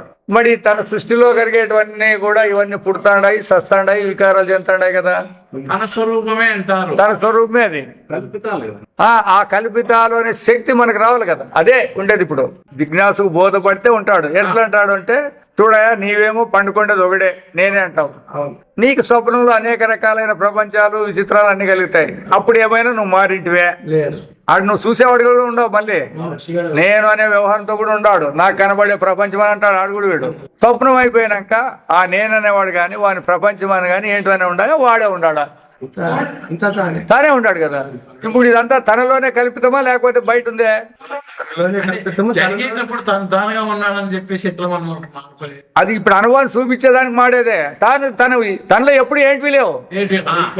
పరమాత్మలో నిష్క్రియుడు, నిరాకారుడు, నిరవయవుడు, నిరంజనుడు, ఆయన పేర్లన్నీ ఉన్నాయి. ఇప్పుడు నీ కనపడే సమాచారం చెప్పేదానికోసం దాంట్లోనే ఇదంతా కల్పన అని చెప్పేది అంతే. ఆయనకేం పట్టింది అవన్నీ? ఉంటేనా అవన్నీ చూసేదానికి? అందుకే కదా అంతే కదా, ఆయన కదిలేవాడు కాదు, మెదిలేవాడు కాదు. అదే గౌడపాద కార్యక్రమం వచ్చింది కదా. అతను అభివ్యక్తం ఉంటాడు, ప్రపంచాన్ని తను అభివ్యక్తం చేసుకుంటున్నాడు ప్రపంచ రూపంగా అంటుంది. ఇప్పుడు శాస్త్రం ఏం చెప్తాంది? మీరు ప్రపంచం ఉంది అనుకుంటా అంటే ఇప్పుడు చెప్తాంది తనలోనే తన వ్యవహారాన్ని తానుగానే ఉండి ఇట్లా కనపడుతున్నాడు అని చెప్తుంది. తను అభివ్యక్తం చేసుకుంటున్నాడు. తానేం చేసుకోడు, దానికేం పట్టింది చేసుకునేదానికి? నీకు చెప్పేది ఇది, నీకు చెప్పేది ఇది, ప్రపంచానికి చెప్పేది. తనకేం పట్టింది? తనకి ఉంటే రాదే. ఇప్పుడు నిద్రా స్వరూపంలో ఎవడు ఏమికేం చెప్పుకుంటాడు? రెండవది ఉంటే కదా ఏమైనా చెప్పుకుండేకి. తన స్వరూపంలో తానుంటే ఎవడు ఏం చెప్పుకుంటే లేదు ఇక్కడంతా. అది కూడా ఏమి, జ్ఞాని అయినటువంటి వాడు దేహంతో ఉన్నాడన్నప్పుడు కొన్ని మాటలు చెప్తారు శాస్త్రం, అంతే. అర్థమైనా? అప్పుడు వాళ్ళకి జ్ఞానిగా ఉన్న ప్రపంచం కూడా కనబడుతుంది. జ్ఞాని కనబడకూడదని రూల్ ఉంది కదా మనకి. పరమాత్మ అయినాక ఏమి ఉండదని చెప్తాంటారు కదా. పరమాత్మ అయినప్పటికి కూడా, ప్రపంచం ఉన్నప్పటికి కూడా ఆ ప్రపంచాన్నంతా పరమాత్మ దృష్టితోనే ఆయన కనుక్కుంటాడు జ్ఞాని. ఉపాధి ఉంది కాబట్టి. అజ్ఞాని అది ఉపాధి ఉందని నువ్వు అంటాడు, అతనికి లేదు. ఇప్పుడు ఆయనకు ఉపాధి ఉంటే పరమాత్మ ఉన్నాడని ఎట్లా అనుకుంటాడు? చెప్పేవాడికి ఉపాధి ఉండాల్సిందే. జ్ఞాని ఆ విధంగా మనం అనుకుంటాము ఆయన ఉపాధితో చెప్తాడు అని. అతని దృష్టిలో ఉపాధి లేదు, పరమాత్మగానే ఉంటాడు అతని దృష్టిలో. ఇప్పుడు ప్రహ్లాదుడు కూడా వాళ్ళ ఆయనతో అందరితో చెప్తాంటాడు కదా. అంటే అప్పుడు ఏమర్థమా? ప్రహ్లాదుడు ఇది అజ్ఞానిగా ఉండి చెప్తాడు అనుకుంటామా? అది అక్కడ జరిగే పాయింట్ చెప్పుకుంటూ వస్తుంది అనమాట. కాబట్టి తన స్వరూపంలో తనకి ఎలాంటి వికారాలు లేవు. అయితే ఇతరుల దృష్టిలో వికారాలు కనపడతాయి. దేహం ఉంది కాబట్టి చివరి నిర్ణయం వచ్చేది. ఇప్పుడు దీంట్లో అంగా ఒకటి 13వ అధ్యాయంలో కొన్ని ప్రశ్నలు వేస్తాడు పూర్వపక్షి. జ్ఞానమైన తర్వాత ఈ వ్యవహారం అంతా భస్మం అవుతుంది అని చెప్తుంది. జ్ఞానాగ్ని దగ్ధ కర్మాణం భస్మాకుదేతత అని చెప్తుంది. వాడు అడుగుతాడు, సరేనాపా జ్ఞానం అయిపోయిన తర్వాత జరిగే విషయాలన్నీ లేవని వాడు తెలుసుకున్నాడు అనుకోండి. వీడు పుట్టినప్పటి నుంచి జ్ఞానం అయ్యే వరకు కొన్ని కర్మలు చేసినాడు కదా, చేసినాడా లేదా? తర్వాత పుట్టక ముందు ఇంకా ఎన్నో జన్మలెత్తిన కర్మలు ఉంటాయి కదా, అవన్నీ ఎట్ట నాశనం అవుతాయని పూర్వపక్షి చేస్తాడు. చెప్పండి. ఇప్పుడు నేను అడిగిన దానికి సరిగ్గా చెప్తే కరెక్టే, మీరేం చెప్పినా కూడా. వాడు అడిగేదేమి? జ్ఞానమైన తర్వాత కర్మలన్నీ పోతాయని చెప్పినారు. ఏమైనా చేసేవి అంటే ఇప్పుడు జ్ఞానం కాక పూర్వం ఉండేటివి చేసింది అవి కాకపోతే కాల్చేదానికి హక్కు ఉంది కదా. ఎట్లా కాదు అవన్నీ చెప్పండి, అది చెప్పు, ఎట్లా చెప్తావు? కాల్చే అక్కే చేసిన కర్మలు అనిపిస్తే పోతాయని చెప్పినారు శాస్త్రం. ప్రారంభం మాత్రం అనుభవించాల్సింది, సంచితము ఆగామి కాల్చొచ్చు అని చెప్పి అవన్నీ లేవని తెలుసుకోవడమే జ్ఞానమా? జ్ఞానం అయింది ఇటుకి అయిందబ్బా, కరెక్టే. జ్ఞానం కాకపోతే నువ్వు జన్మలు ఎత్తినావు కదా, అవన్నీ కూడా లేవని కదా ఆయన తెలుసుకున్నాడు. అంతా మీరు చెప్తాడారు కదా, సరైన పాయింట్ రాలేదు, నేను మాట్లాడతాడు. జ్ఞానం అయిన తర్వాత ఏం అనుభవిస్తే కూడా దేహమే అనుభవించుకోకుండా ఉన్నట్టు ఉంటాడు. లేదు కదా, దేహమే లేదు. అట్లని కాదు చెప్పాల్సిండేది. ఈ పూర్వపక్షి ఎట్లా ప్రశ్న వేసింటాడంటే, వాడు దేహంతో కర్మలు జరిగేది ప్రకృతితో, వాడేమనుకున్నాడు ఆ దేహంతో చేసిన అట్లే ఉండాలని వాడు అనుకుంటున్నాడు. దాన్ని వీడు ప్రశ్న వేసినాడు. అయితే వాడికి ఈ జ్ఞానమైందంటే దేహం లేదు అనే జ్ఞానం మనకి లేదు. దేహం లేదు, దేహం ఉంటే కర్మలు జరుగుతాయిలే. జ్ఞానమైతలకి ఏమైంది? దేహం లేదు అని చెప్పబడింది. ఇదంతా కూడా కేవలం మాయలో జరిగే విషయాలు ఇవన్నీ. జ్ఞానైనడు ఏం తెలుసుకుంటాడు? ఇదంతా కూడా ఈ దేహం యొక్క సంబంధం అంతా కూడా మాయా అని గుర్తించినాడు వాడు. అయిపోయింది ఇంకా. అయితే వాడు పూర్వపక్షమే కరెక్ట్, ఇప్పుడు గుర్తించినాడు, బాగానే ఉందప్ప, దేహం ముందుంది కదా జ్ఞానం కాక పూర్వం, అవి ఎట్లు పోతాయని అడిగినాడు వాడు. అంటే శాస్త్రం ఏమంటుంది? ఎంతవరకు దేహం ఉంది అనుకునేవాడు అంటే వానికి అన్ని ఉంటాయి. దేహం లేదని గుర్తించినాక, ఎప్పుడు పుట్టలేదని గుర్తించినాక ముందు అవన్నీ ఆడుంటాయి. ఇంకా దానికి ఉదాహరణగా బాగా చెప్తాడు, బాణం సంధించి వేసింటాడు అనుకో, అది దాని వేగంతో పడిపోయే వరకు పనిచేస్తుంది. ఇంకోటి పెట్టుకున్నాడు చేతిలో, సంధించినాడు, ఇడసలేదు, ఇడసకపోతే అది పోయి దాన్ని ఏమైనా పని చేసేకపోతుందే. అట్లా వీనికి కూడా దేహం లేదంటానే వీని సంచిత కర్మలు ఉన్నాయి, ఆగామి ఉన్నాయి, అన్ని కూడా ఎగిరిపోతాయి. బాగా చెప్పినాడు కదా. అంటే భగవద్గీతలో మరి ఇవన్నీ మిగతా సార్ చెప్పేదాన్ని సరిగ్గా చెప్పదు ఎందుకో. అందుకే భాష్యం తీసుకుంటేనే ఇవన్నీ బాగా బయటకు వస్తాయి నీట్ గా. ఎవరెవరు ఎట్ట పొరపాటు పడుతున్నారు, ఎట్లా ఏమనేది బాగా తెలుస్తుంది అనమాట. ఊరికే వ్యాఖ్యానం చేస్తే ఇదంతా పనికిరాదు. జ్ఞానం అన్ని కాలిపోయినాయి ఒక మాట చెప్పిస్తే వాడు అడిగిన దానికి సమాధానం చెప్పాలి మనం. ఎంత నీట్ గా చెప్పినాడు అనుకుంటావు దానికి. వాడు పుట్టినాడు, జ్ఞానం కాలే, అంతవరకు కర్మలు చేసినాడు. ఇప్పుడు పుట్టినాక చేసే కర్మలు ఉండవని తెలుసుకున్నాడు, వాటి జ్ఞానం అయినాడు కాబట్టి. వీటి సమాచారం ఏమి అంటే కింద దాంట్లో ఇస్తాడు, టిప్పు అనే దాంట్లో ఇస్తాడు ఈ పాయింట్. ఇట్లా ఏమని ఆ పూర్వపక్షి ఎందుకు అట్లా ప్రశ్న వేసినాడు అంటే, దేహం చేసిండేటివి ఉన్నాయి కదా అని వాని పాయింట్. అయితే దేహం లేదని కదా ఇప్పుడు జ్ఞానం కనుక్కోండి. కాబట్టి ఇంక దేహమే లేకపోతే దాని కర్మలు ఎట్లుంటాయి? అట్లా ఆ శాస్త్రంలో మనకి చదివితే కొన్ని ఉంటాయి, అయితే లోపల చెప్పేకి రాదు, జనానికి చెప్పే కూడా. అందుకే చాలా మంది ఏం చేస్తారంటే ఇట్లాంటివన్నీ ఎగరగొట్టిపోతారంట. దాంట్లో రాసినారు. ఇప్పుడు మీకు చెప్తే అర్థమైనా లేదా? చెప్పలేకేముంది? ఇప్పుడు దాని అనుభవాన్ని పట్టుకుంటే చెప్పేదంటే ఏం కష్టం ఉండదు. కాబట్టి దాంట్లో రాసినారు, బాగా చూపిస్తాను రేపు భగవద్గీత, మీరు కావాలంటే చూపిస్తాను. ఈ మిగతా వాళ్ళందరూ కూడా ఈ నైయాయికులు, వైశేషికులు, మీమాంసకులు, సాయంకులు అంతా దీన్ని ఎగరగొట్టిపోతారంట ముందుకంటే. ఎందుకు? వాళ్ళకి లేదా దాని అనుభవం లేదు వాళ్ళకి, దాని నుంచి వాళ్ళు ఎలగొట్టిపోతారు అని ఉన్నాయి. ఎందుకదా ఇక్కడ ಇಂಥ ಪರಮಾತ್ಮನು ತನ್ನ ಶಕ್ತಿಯಿಂದ చూడండి సమస్త లోకಗಳಾಗಿಯೂ ఆయా లోకಗಳಿರುವ విచిత్ర వస్తువుಗಳಾಗಿಯೂ దాంట్లో వల్ల ఈ వస్తువులన్నీ కూడా ఆధ్యాత్మికము, ఆదిభౌతికము, ఆధ్యాత్మికము ಆಗಿಯೂ ತೋರಿಕೊಂಡದ್ರ ಸಲುವಾಗಿ కనబడిన దాని వల్ల సృష్టియు అనిర్వచనసిబిట్టిತು. అనిర్వచనం ఏమంటే చెప్పేకి రాదు అని. ఎందుకంటే ఇప్పుడు సముద్రం ఉంది, సముద్రంలో అలలు ఉన్నాయి, అవునా కదా? అలలను మీరేమంటారు? నీరు అంటారా, అల అంటారా? నీటిని విడిచి అలుందే, నీటిని విడిచి అలుందే, మళ్ళీ లేకపోతే నీరు అని ఎందుకంటారు? అనిర్వచనం అంటే ఇట్లా విచారించేకి రాకుండా ఉంటుంది అని. ఇప్పుడు ఈ సృష్టికర్త కూడా, దీని కథ కూడా అంతే. ఇదంతా సత్యమా అంటే కాదు, అంటే అతను విడిచలేరు కదా అని అంటారనమాట. సరే, ఇదంతా కూడా ఉన్న వస్తువును సరిగా తెలియనప్పుడు ఇదంతా కనపడుతుంది. ఉన్న వస్తువును గుర్తిస్తే సముద్రంలో అలలేని, బుడగలేని, నురుగులేని, ఏం లేచినా నీటిని విడిచి లేదు అనేది పాయింట్ అంతే. పేర్లు ఎన్ని ఉన్నాయి కదా అంటే పేర్లు ఎన్నన్నా ఉన్నిలే, నీళ్ళని విడిచా ఉంటే వస్తువులు సపరేట్ ఉంటాయి అనుకోవచ్చు. అట్లా ఈ సృష్టి కూడా పరమాత్మను విడిచి లేదు అంటే ప్రపంచముని, ప్రపంచంలో వస్తువులని ఏమున్నా కూడా ఉండేది అతడే. వస్తువులు కాదనలా, అది మర్చిపోద్దండి. వస్తువులు కాదనాలి. ఇప్పుడు సముద్రంలో అలలు నీళ్లు ఉన్నాయంటే అవి కూడా ఉన్నాయని కూడా మీరు అదొక్కటే పొరపాటు జరిగేది. ఇప్పుడు మనకి అలలు ఉన్నాయి కదా అని మీరు అంటారు. అలలు ఉన్నాయంటే నీరు విడిచి ఉంటే ఒప్పుకోవాల్సిందే. ఉన్నాయి అట్లా తోస్తాయి అంతే, తోవడమే గాని సత్యం అవి. కాబట్టి అట్లా ఈ ప్రపంచం అనేది, ప్రపంచంలోని వస్తువులు తోస్తాయి, కాదనేకేం లేదు. ఎందుకు తోస్తాయి అంటే యొక్క ఉనికి ఉంది కాబట్టి. ఆభరణం ఎందుకు కనపడుతుంది అంటే బంగారును ఆశ్రయించింది కాబట్టి నీకు ఆభరణం కనపడుతుంది. బంగారు ఆశ్రయం లేకపోతే నెక్లెస్ కనపడుతుంది. అట్లా ప్రపంచం యొక్క ఉనికి కూడా పరమాత్మ ఉనికిని ఆశ్రయించింది కానీ సత్యం కాదు, పరమాత్మ సత్యం. అట్లా ఆ విధంగా గుర్తించేది రావాలి. ఈడే కష్టపడతారు చాలా మంది. అతను నిడిచి లేదంటారు, మళ్ళీ అదంటే కాదంటారు. ఉనికికి ప్రాధాన్యత, ಉನಿಗೆ ಪ್ರಾಧಾನ್ಯತೆ ಇಲ್ಲಂತೆ. ಏಕೆಂದರೆ ಸೃಷ್ಟಿಯಲ್ಲಿ ಕಂಡುಬರುವ ಯಾವ ವಸ್ತುವನ್ನೇ ಆಗಲಿ, కనబడే ఏ వస్తువు ನಾವು విభజన ಮಾಡಿ ತಿಳಿಯಲು ಹೊರಟಾಗ దీన్ని తీసేస్తాము, పక్కకి తీసేస్తామని ಬರುವ ಯಾವ ವಸ್ತುವನ್ನೇ ಆಗಲಿ ನಾವು ವಿಭಜನೆ ಮಾಡಿ ತಿಳಿಯಲು ಹೊರಟಾಗ ಅದು ಪರಮಾತ್ಮನೆಂದಾಗಲಿ ಪರಮಾತ್ಮ ಅಲ್ಲವೆಂದಾಗಲಿ ಹೇಳಲಬಾರದಂತಾಗಿ ಎಲ್ಲರಿಗೂ ವ್ಯಾಮೋಹವಾಗಿರುತ್ತದೆ. చెప్పండప్ప, ఈ ప్రపంచం ఉందంటారు, ఇది ఒక వస్తువు ఉందంటారు కదా, అంటే వేరే తీసిమంటే ఎట్లేదు సార్. బంగారం తీసి ఆభరణం చూపిమంటే ఏం చెప్తారు? బంగారం నుంచి ఆభరణం విడిదీయాలనుకుంటారు కదా మీరు.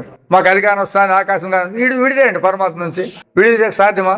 అది ఆ విధంగా మనుషులంతా కూడా వ్యామోహపడతారంటే తెలియకోకుండా అజ్ఞానంలో పడిపోతారు. ಹೀಗೆ ಮಾಯೆ ಬೆನ್ನು ಹೊತ್ತು ಹೋಗಿ ಇಟ್ಲಾ ಈ ಮಾಯೆ యొక్క వెంటబడి ಬೆನ್ನು ಹತ್ತು ಹೋಗಿ ಆ ಮಾಯನ್ನು ಭೇದಿಸಲು ಹೊರಟವರು ತಾವೇ ಮಾಯೆಗೆ ಸಿಲುಕಿ ಅದರಲ್ಲಿ ಮುಳುಗಿ ಹೋಗುವ ಸಂಶಯವೇ ಇಲ್ಲ. కాబట్టి ఈ మాయను మేము భేదిస్తాము, దీన్ని ఛేదిస్తాము, దీన్ని అంతా మేము తెలుసుకుంటామని పోయిన వాళ్ళు ఆ మాయలో పడి దాంట్లోనే నాశనం అయిపోతారంట అంతే. కాబట్టి దాని జోలికి పోకోకుండా దానికి మూలమైన మాయావి దిక్కుపోతే సత్యం దొరుకుతుంది.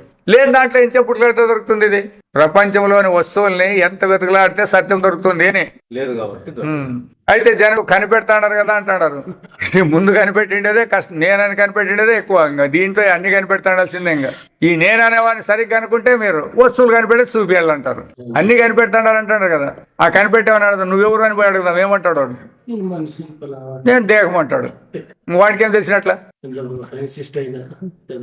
ఇదంటే ఇదేమైనా పనికొచ్చామాట? మీరు ప్రపంచంలో ఉండి అన్ని వాడుకుంటా ఉండి ఇట్లా మాట్లాడితే వాళ్ళు వేదాంతలు అని అడుగుతారు వాళ్ళు. అందుకే సత్య వస్తువుని గుర్తించేది కావాలి ఇక్కడ. అసత్య వస్తువులు ఎన్నైనా కానీ రావచ్చు, ఎట్లయినా ఉండొచ్చు, అవన్నీ భ్రమలు ఎన్నైనా కావచ్చు. దాంట్లో ఏమి వ్యవహార దృష్టితో చూస్తే అవే సత్యంగా కనపడతా ఉంటాయి. అయితే దానికి సత్యత్వం అనేది ఎక్కడి నుంచి వచ్చింది అనేది ప్రధానంగా తీసుకోవాలి. కాబట్టి ಅದರಿಂದ ఈ కూడలే మీరు వెంటనే ನಾವು ನಮ್ಮ చింతనాక్రమను బదలాయిసి ఇంతవరకు ఏం చేసిన సత్యము, ఈ వస్తువులు సత్యము, ఇవే మనం సంపాదించుకోవాలా, దీంట్లోనే ఆనందంగా ఉంటాము అని తనలాడుతున్నాం కదా. కాబట్టి దీన్ని మార్పు చేసుకుంటే ప్రయత్నం చేయాలా. బదలాయిసి మాయావి అన్నారు ప్రయత్నం ಮಾಡಬೇಕು. మాయ వస్తువులు చూడొద్దండి, మాయ వస్తువులు సత్యం కాదు. చూసినారు కదా వాడి దగ్గర ఎవరు గాడి వాడి దగ్గర చేసింటే రూపాయలు సత్యం అయితే వాడు మనల్ని ఎందుకు కడుక్కుంటాడు? వచ్చి అన్ని రూపాయలు మన ఎదురు చూపించినాడు, మరి వాడు ఎందుకు అడిగి తినాలా? అట్లా ఈ ప్రపంచంలోని మాయనంతా ఇడిచిపెట్టి ఆ మాయాన్ని తెలుసుకోవడానికి మనం ప్రయత్నం చేయాలా. ಇನ್ನೊಂದು ವಿಚಾರ, పరమాత్మన సృష్టిಯನ್ನು కండవನಿಗೆ, ఈ పరమాత్మను సృష్టి చేసినటువంటి దీన్ని చూసినోనికి ಅದರಿಂದ మనస్సನ್ನು ಹಿಂತೆಗೆಯುವುದು సులభమల్ల. ఎవడైతే ఈ ప్రకృతి ప్రపంచంలో చిక్కినాడో వాని మనస్సు, వాని మనసుని వెనక్కి తిప్పే గెలిచేత కాదంటాడు. కరెక్ట్ ఇది. ఎందుకు? మోహిని వేషంలో వచ్చినప్పుడు మనోడే వెళ్ళిపోయినాడు. అట్లా సృష్టి అయిన వస్తువుల్లో ఎప్పుడు మనస్సు పోయిందంటానే ఇది సత్యం అని పోయింది కదా. దీన్ని వెనక్కి తీయాలంటే ఎవరి శాత అయ్యేదానికి పని కాదు. అందుకే ఒకే మాట చెప్తానమాట, పుట్టింది అని మీరు ఏదంటారో అది లేదు అనేది మొదటి పెట్టుకోండి, గుర్తు ఉంటుంది. పుట్టింది అది ఎటువంటి వస్తువు కావచ్చు, ఏమైనా కావచ్చు, లేదని పెట్టుకోండి. ఎందుకు? పుట్టక పూర్వం అది ఉందే? లేదు. నాశనం అయిన తర్వాత లేదు. మరి మధ్యలో ఎట్లుంటుంది అనుకుంటారు మీరు? అది ప్రపంచం పుట్టింది అంటారు. పుట్టిందంటే లేకుంటే అది పుట్టాల్సిండేది. పుట్టక పూర్వం లేదు, తర్వాత నాశనం అయిన తర్వాత లేదు, మధ్యలో ఎట్లుంటుంది అంటున్నారు దీన్ని. అంటే వీళ్ళు అడుగుతారు నాశనం అయిందని మీకెట్లా తెలుసు అని అడుగుతారు వీళ్ళు. అదే చెప్పు, అదే సరే పుట్టావు కదా, చనిపోయిన తర్వాత ఉంటావా అంటే మరి మొదట లేనంటావు, కడలేనంటావు, మధ్యలో ఏంటుకుంటావు నువ్వు? ఏంటుకొచ్చింటావు అని. ఆది అంత్యము ఉంటే మధ్యలో ఉంటుందప్ప. ఆది అంతాలు లేకుండా మధ్య అనేది చూపించండి మీరు వ్యవహారంలో కానీ. పుట్టడం కాదు, ఆది అంటే మొదలుగానే, పుట్టక పూర్వము అని ఆది. అంత్యం అంటే చనిపోయిన తర్వాత అంత్యం అనేది. నువ్వు పుట్టేదే మొదలంటే అందుకే మధ్య అంత మూడు ఇక్కడే ఉన్నాయి. పుట్టినాక అట్లా కాదు నువ్వు చెప్పేది అనుకో. అది మనం అనుకోండి. మనం అనుకునేది కాదు. నీవు ఆదంటేమి పుట్టక పూర్వమే ఉంటే సరిపోతుంది. ఆదనే పదం లేవు, మొదటే లేవు, తర్వాత పుట్టాను అంటాల్సిందే. మొదటి లేకనే కదా నేను పుట్టాను అంటాడు. ఆదిలో ఉంటే నేను పుట్టాననే పనే ఉంది నీకు. కాబట్టి పదం వచ్చిందంటానే లేదు అనేది బాగా దృఢంగా పెట్టుకోవాలా అని ఆయన చెప్పేది. అన్ని ఇవే కొన్ని ఇంపార్టెంట్ పాయింట్లు చెప్తాడు, వేరేటివన్నీ ఏమి ఎక్కువ చెప్పలేదు. అంతా సాధ్యమైనంత వరకు మన వ్యవహారాన్ని ఎట్లా సర్దుకోవాలనే దానికి చెప్పేస్తాను అనమాట. మొదటి ఈ దృఢత్వం రావాలి మనకి. అప్పుడేమి ప్రపంచమే పుట్టిందంటే ప్రపంచమే లేదు, కనపడుతుంది కదా. కానీ తోపికకేం అవసరం లేదు. స్వప్నం కూడా కనపడిందప్ప, స్వప్నం కనపడింది కదా. అది పుట్టక పూర్వం ఏడన్నా ఉన్నా, తర్వాత నాశనమైన తర్వాత ఏడన్నా ఉందే, మరి కనపడిందా లేదా? మరి సత్యమని నమ్మండి, సత్యమని నమ్మండి. ఎవరు వద్దన్నారు మిమ్మల్ని? అదొకటి చెప్పొద్దు. అందుకే ఆ సమకాలంలో కూడా లేదని శాస్త్రం చెప్పేదన్నమాట. నీకు తోచే సమకాలంలో కూడా అది లేదు. ఎందుకంటే అప్పుడు కూడా నీ ఉనికే ఉంది కానీ అది లేదు. ఆ తోచే సమకాలంలో నీ ఉనికిలో తోచిందే గాని దానికి స్వతంత్రం లేదు అనేది పెట్టుకోవాలన్నమాట. ఇట్లా ಏಕೆಂದರೆ ಆ ಭಗವಂತನ ಮಾಯಾ ಜಾಲವೇ ಆಗಿದೆ. అది యాటికి పోయినా కూడా నిన్ను మళ్ళా కప్పేస్తా వస్తూ ఉంటుంది అనమాట. అది ఆ మాయను దాటాలని చూస్తే ఇంకో కొత్త మాయ వచ్చి చేరుతూనే ఉంటుంది దానికి తగ్గట్టు. ಆಧ್ಯಾತ್ಮಿಕ ಆದಿ ಭೌತಿಕ ಆದಿ ವಿವಾಸಲ್ ಪಟ್ಟಿರುವ ಈ ಸೃಷ್ಟಿಯಲ್ಲಿ ಎಲ್ಲವೂ ಪ್ರಕೃತಿಮಯವೇ ಆಗಿದೆ. అంటే అప్పటికి ఏమర్థమయ్య? దేవతలు కూడా ఏమన్నారు మీరు ఇప్పుడు? చూడండి, ధైర్యం లేదు ఇప్పుడు ఆ మాట అనేదానికి. ఆధ్యాత్మికము, ఆది భౌతికము, ఆది దైవికము అంతా కూడా కల్పనే. అంటే ఇప్పుడు సూర్యచంద్ర నక్షత్రాదులందరూ కూడా లేరు అంటే ఎట్లెట్లు నమ్మేది అంటారు. ఈ వ్యవహారంతో చూస్తే స్వప్నంలో ఉండే వాళ్ళు లేరంటే, సూర్యుడు చంద్ర లేరంటే లేకపోతే లేకపోయలేదు, లేకపోతే లేకపోయలేని అది అనేది. లేకపోతే అప్పుడు ఎట్లా వ్యవహారం చేసి ఉంటారు మీరు? ఎల్లవూ ప్రకృతిమయము అంటే మాయామయమే ఇదంతాను. ನಾವು ಏನನ್ನಾದರೂ ಚಿಂತಿಸೋಣವೇನೆಂದರೆ, మనం ఏమైనా చింతిస్తామన్నట్లయితే, చింతిಸುವ ಮನಸ್ಸು, చింతించబడే వస్తు ఎల్లవూ ప్రకృతి వారవే ఆగిరుವುದರಿಂದ. కాబట్టి నువ్వు మనస్సు ఏమైనా ఆలోచన చేయాలంటే అది ప్రకృతిలోనే పడింది. నువ్వు ఆలోచన చేసే వస్తువు కూడా ప్రకృతిలోనే పడింది అనమాట. ప్రకృతి నుంచి అవి లేవు ఇవన్నీ కూడా. అందుకే అక్కడి నుంచి స్టార్ట్ కావాలని చెప్పింది. నేను అనేవాడిని కూడా దాంట్లోకి వేసేస్తే అప్పుడు సమస్య సులభంగా తీరుతుంది. నేను మిగిల్చుకొని, మనస్సును మిగిల్చుకొని ఎంతకాలం మనం వ్యవహారం చేస్తామో అంతవరకు తత్వం బోధపడేకి వీల్లేదు. అది తన క్షేత్రవాన్ని దాటి చింతించలారదు. ఆ జాగ్రత్తలో ఏందొస్తుందో దాని తప్ప మిగతాదని అనేకలేదు. అందుకే హిరణ్యకశిపుడు కూడా దేంతో నాకు సావద్దన్నాడు. ఎట్లొద్దన్నాడప్ప అంటే, ఆ జాగ్రత్తలో ఏదేది కనపడుతుందో దాంతో అంతా వద్దు అన్నాడు. ఆ అవస్థలో కనపడేదాన్ని. మనసు అంతకంటే పైకి పోదు కదా బుద్ధి. అయితే పరమాత్మ దానికి అతీతంగా ఉన్నాడు. ఆయన గురించి ఆలోచన చేసింటే ఇంక సరిపోతాడు. ఎందుకంటే ఆయన ఎట్లయినా ఉండొచ్చు, అట్లా లేకపోకుండా దాన్ని దాటి అట్లా మన మనస్సు కూడా ఎంతన్నా ఆలోచన చేయండి, ఎంతసేపు అన్న చేయండి, ఈ పరిధిలోనే తిరుగుతూనే ఉంటుంది. అందుకే బుద్ధికి లోపడే మనస్సుకు లోపడే నేననేవానికి లోపడే ఇది ఉంటుంది అనమాట. ಹಾಗೆ ಇಂದ್ರಿಯಗಳು శరీరము ప్రకృతిమವಾಗಿದ್ದು, పోనీ దేహం ఏమైనా కొత్తగా ఉందా? ఇంద్రియాలు అన్నీ ప్రకృతిమయమే. ఎందుకంటే ఎప్పుడు సృష్టి అయినా నేను అంటాను, ఇవన్నీ దాంట్లోనే ఉండేటివి. ఇవన్నీ కూడా నమ్మని అదర ఆచకే నోడే. ఈ బుద్ధి ఇవన్నీ ఏం చేస్తాయప్ప అంటే, ఈ ప్రకృతిని తప్ప ప్రకృతికి అతీతంగా ఉండేవాడినిపై చూసేకే ఇష్టపడవు. అందుకే కచ్చిత్ ధీర అంటుంది వేదాంతం. ఎవడో ఒక ధీరుడైనటువంటి వాడు మాత్రమే ఈ పరమాత్మ తత్వాన్ని తెలుసుకుంటే నిలబడతాడు. మిగిలిన వాళ్ళందరూ దీని కిందనే ఎంచేయకుండా దీంట్లో ఏమి జరగాల, దీంట్లో ఎట్లా చేసుకునే సరిపోతాయి, ఈ విభూతులు, మహాత్మ్యాలు, ఈ శక్తులు ఇవన్నిటికే ప్రయత్నం చేస్తూ ఉంటారు వీళ్ళు ఎంచేపున్నా కూడా. ఇప్పుడు మిగతా వాళ్ళందరూ తపస్సు చేసిన వాళ్ళందరూ ఏం కోరుకుంటున్నారంటే అంతా దీంట్లో ఏమన్నా కావాలనే. మనం ఏం చేస్తాం, పుణ్యం చేసే వాళ్ళంతా మళ్ళా పుట్టాలనే. ఎవరైనా కానీ అంతే కోరేది. అవునే, పుట్టి సచ్చేది లేకోకుండా ఉండాలనేది ఒకటి ఉందంటే, మళ్ళా పుట్టాకే మేము అవన్నీ చేస్తామంట. అంటే ఈ పరిస్థితులు నామమాత్రం వల్ల చూడండి, బాగా వినండి ఇది. ఎందుకంటే కొంతమంది ఎట్లుంటుంది అనేది. అయ్యో మనమే కావచ్చు ఇట్లా చింత చేసేదంటే కాదు. బ్రహ్మాది దేవతలు కూడా సిలికిరుతారే. సృష్టికర్త అయిన బ్రహ్మ ఆ సృష్టి చేసే దేవతలు అందరు కూడా ఈ మాయలో దిక్కునే ఉన్నారు. మనం వీళ్ళు వేడుకుంటాం మమ్మల్ని అబ్బా దేనిదన్నా ఇయ్యండి అని, వాళ్ళు దాంట్లోనే ఉంటారు. వాళ్ళే అడుక్కొని తినేవాళ్ళు, పట్టుకోరు. అడిగిన వాళ్ళు కాదు, దాంట్లో ఉండే శక్తులు ఉండే వాళ్ళకి, నో డౌట్. వ్యవహార దృష్టిలో వాళ్ళకి శక్తులు ఉండే కాదనేకేం లేదు. అయితే అవన్నీ పనికిరావు అనేది వాళ్ళకు కూడా తెలియకోకుండా ఉంది. కాబట్టి ప్రతి ఒక్కరి గుర్తు పెట్టుకొని ఉండాలన్నమాట. మనకే కాదు ఈ అభిప్రాయాలు ఉండేది, మాయలో చిక్కినాం అనేది వాళ్ళు కూడా చిక్కినారు.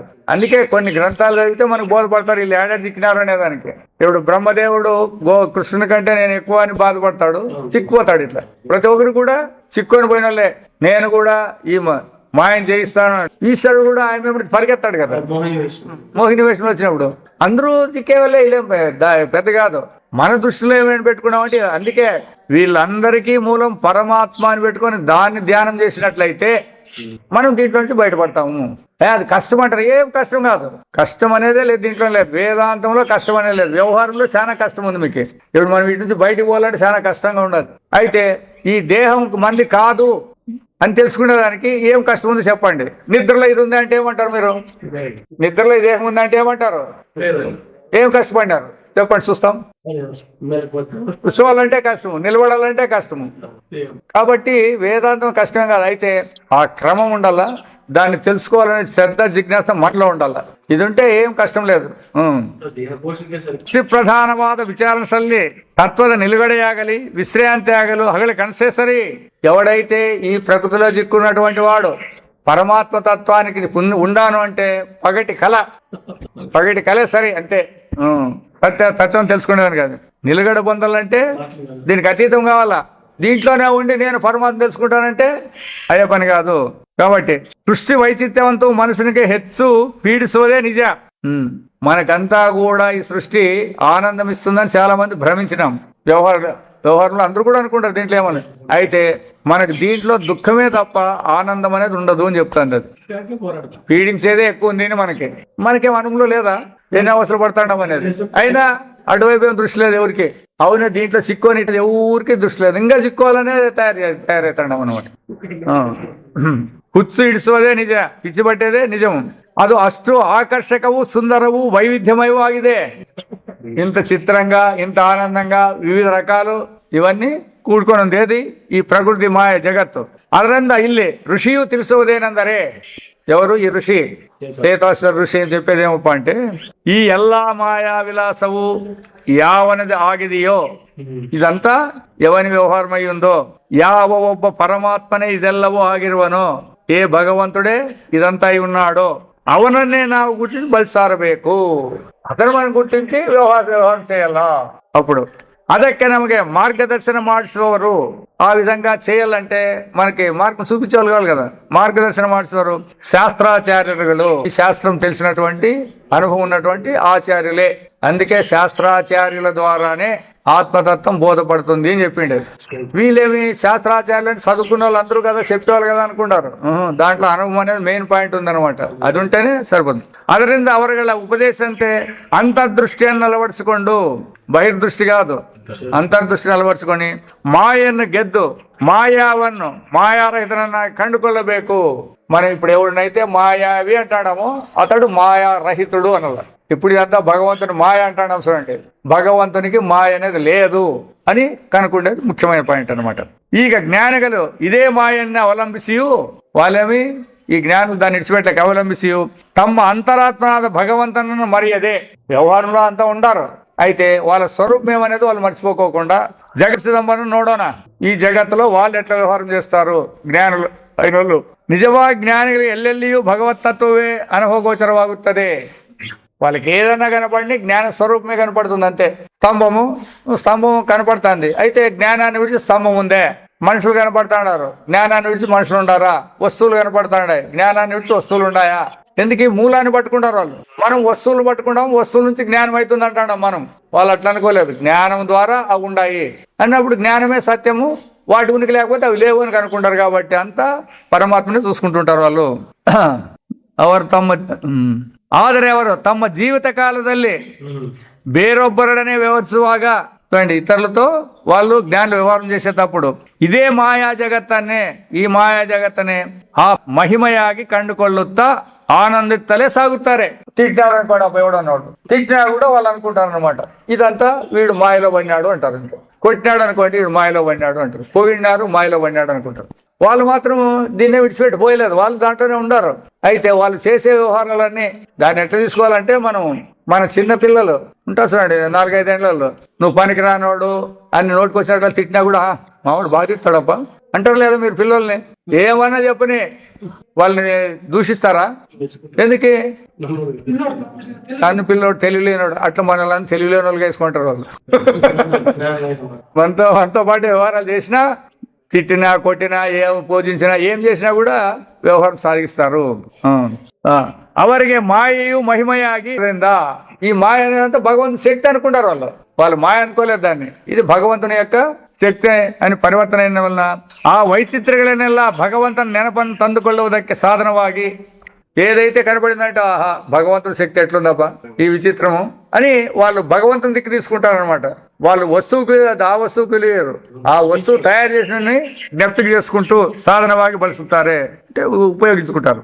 ಮತ್ತು ಅವರಿಗೆ ಅಹಂಕಾರ ಮಮಕಾರಗಳಲ್ಲಿ ಇಲ್ಲದೆ ಇರುವುದರಿಂದ ఇంకోటి ఏమైంది, నేననేది లేదు నాదనేది లేదు. అందువలన ಅವರ ಕರ್ಮಗಳಾಗಲಿ ಜೀವನ ಯಾತ್ರ ಆಗಲಿ ಅವರಿಗೆ ಏನು ಭಾರವೂ ಆಗುವುದಿಲ್ಲ.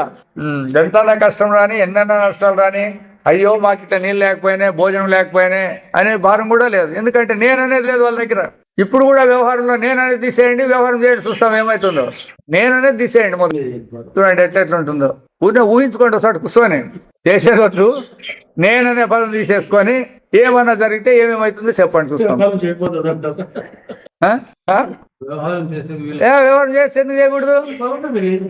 ఇప్పుడు వ్యవహారం చేసే కాదు అని అంటాడు. ఎందుకంటాడావు అంటే మొట్టమొదటి నీకు అది తెలియదు, నేననేది తెలియదు, నువ్వు కల్పించుకుంటావు. పోనీ నేననేదానికి వస్తువు చూపి పోనీ. దేహం ఎట్లయితుంది, నేను ఎట్లయితుంది? దేహానికి దేహం అంటూ కాదు నేనన్నట్టువే. కాబట్టి నేననేదే నిర్ధారణ లేదు మన దగ్గర. అయినా పనులు జరుగుతాయి. మీరు అంటాడు ఇప్పుడు అన్నం ఎవరు జీర్ణం చేసుకుంటావంటే ఏమంటావు నువ్వు? చిన్న అన్నం ఎవరు జీర్ణం చేసుకుంటావంటే ఏం చెప్తావు? నేనే అంటావు. నువ్వు చేసినావా దాన్ని? చెప్పు.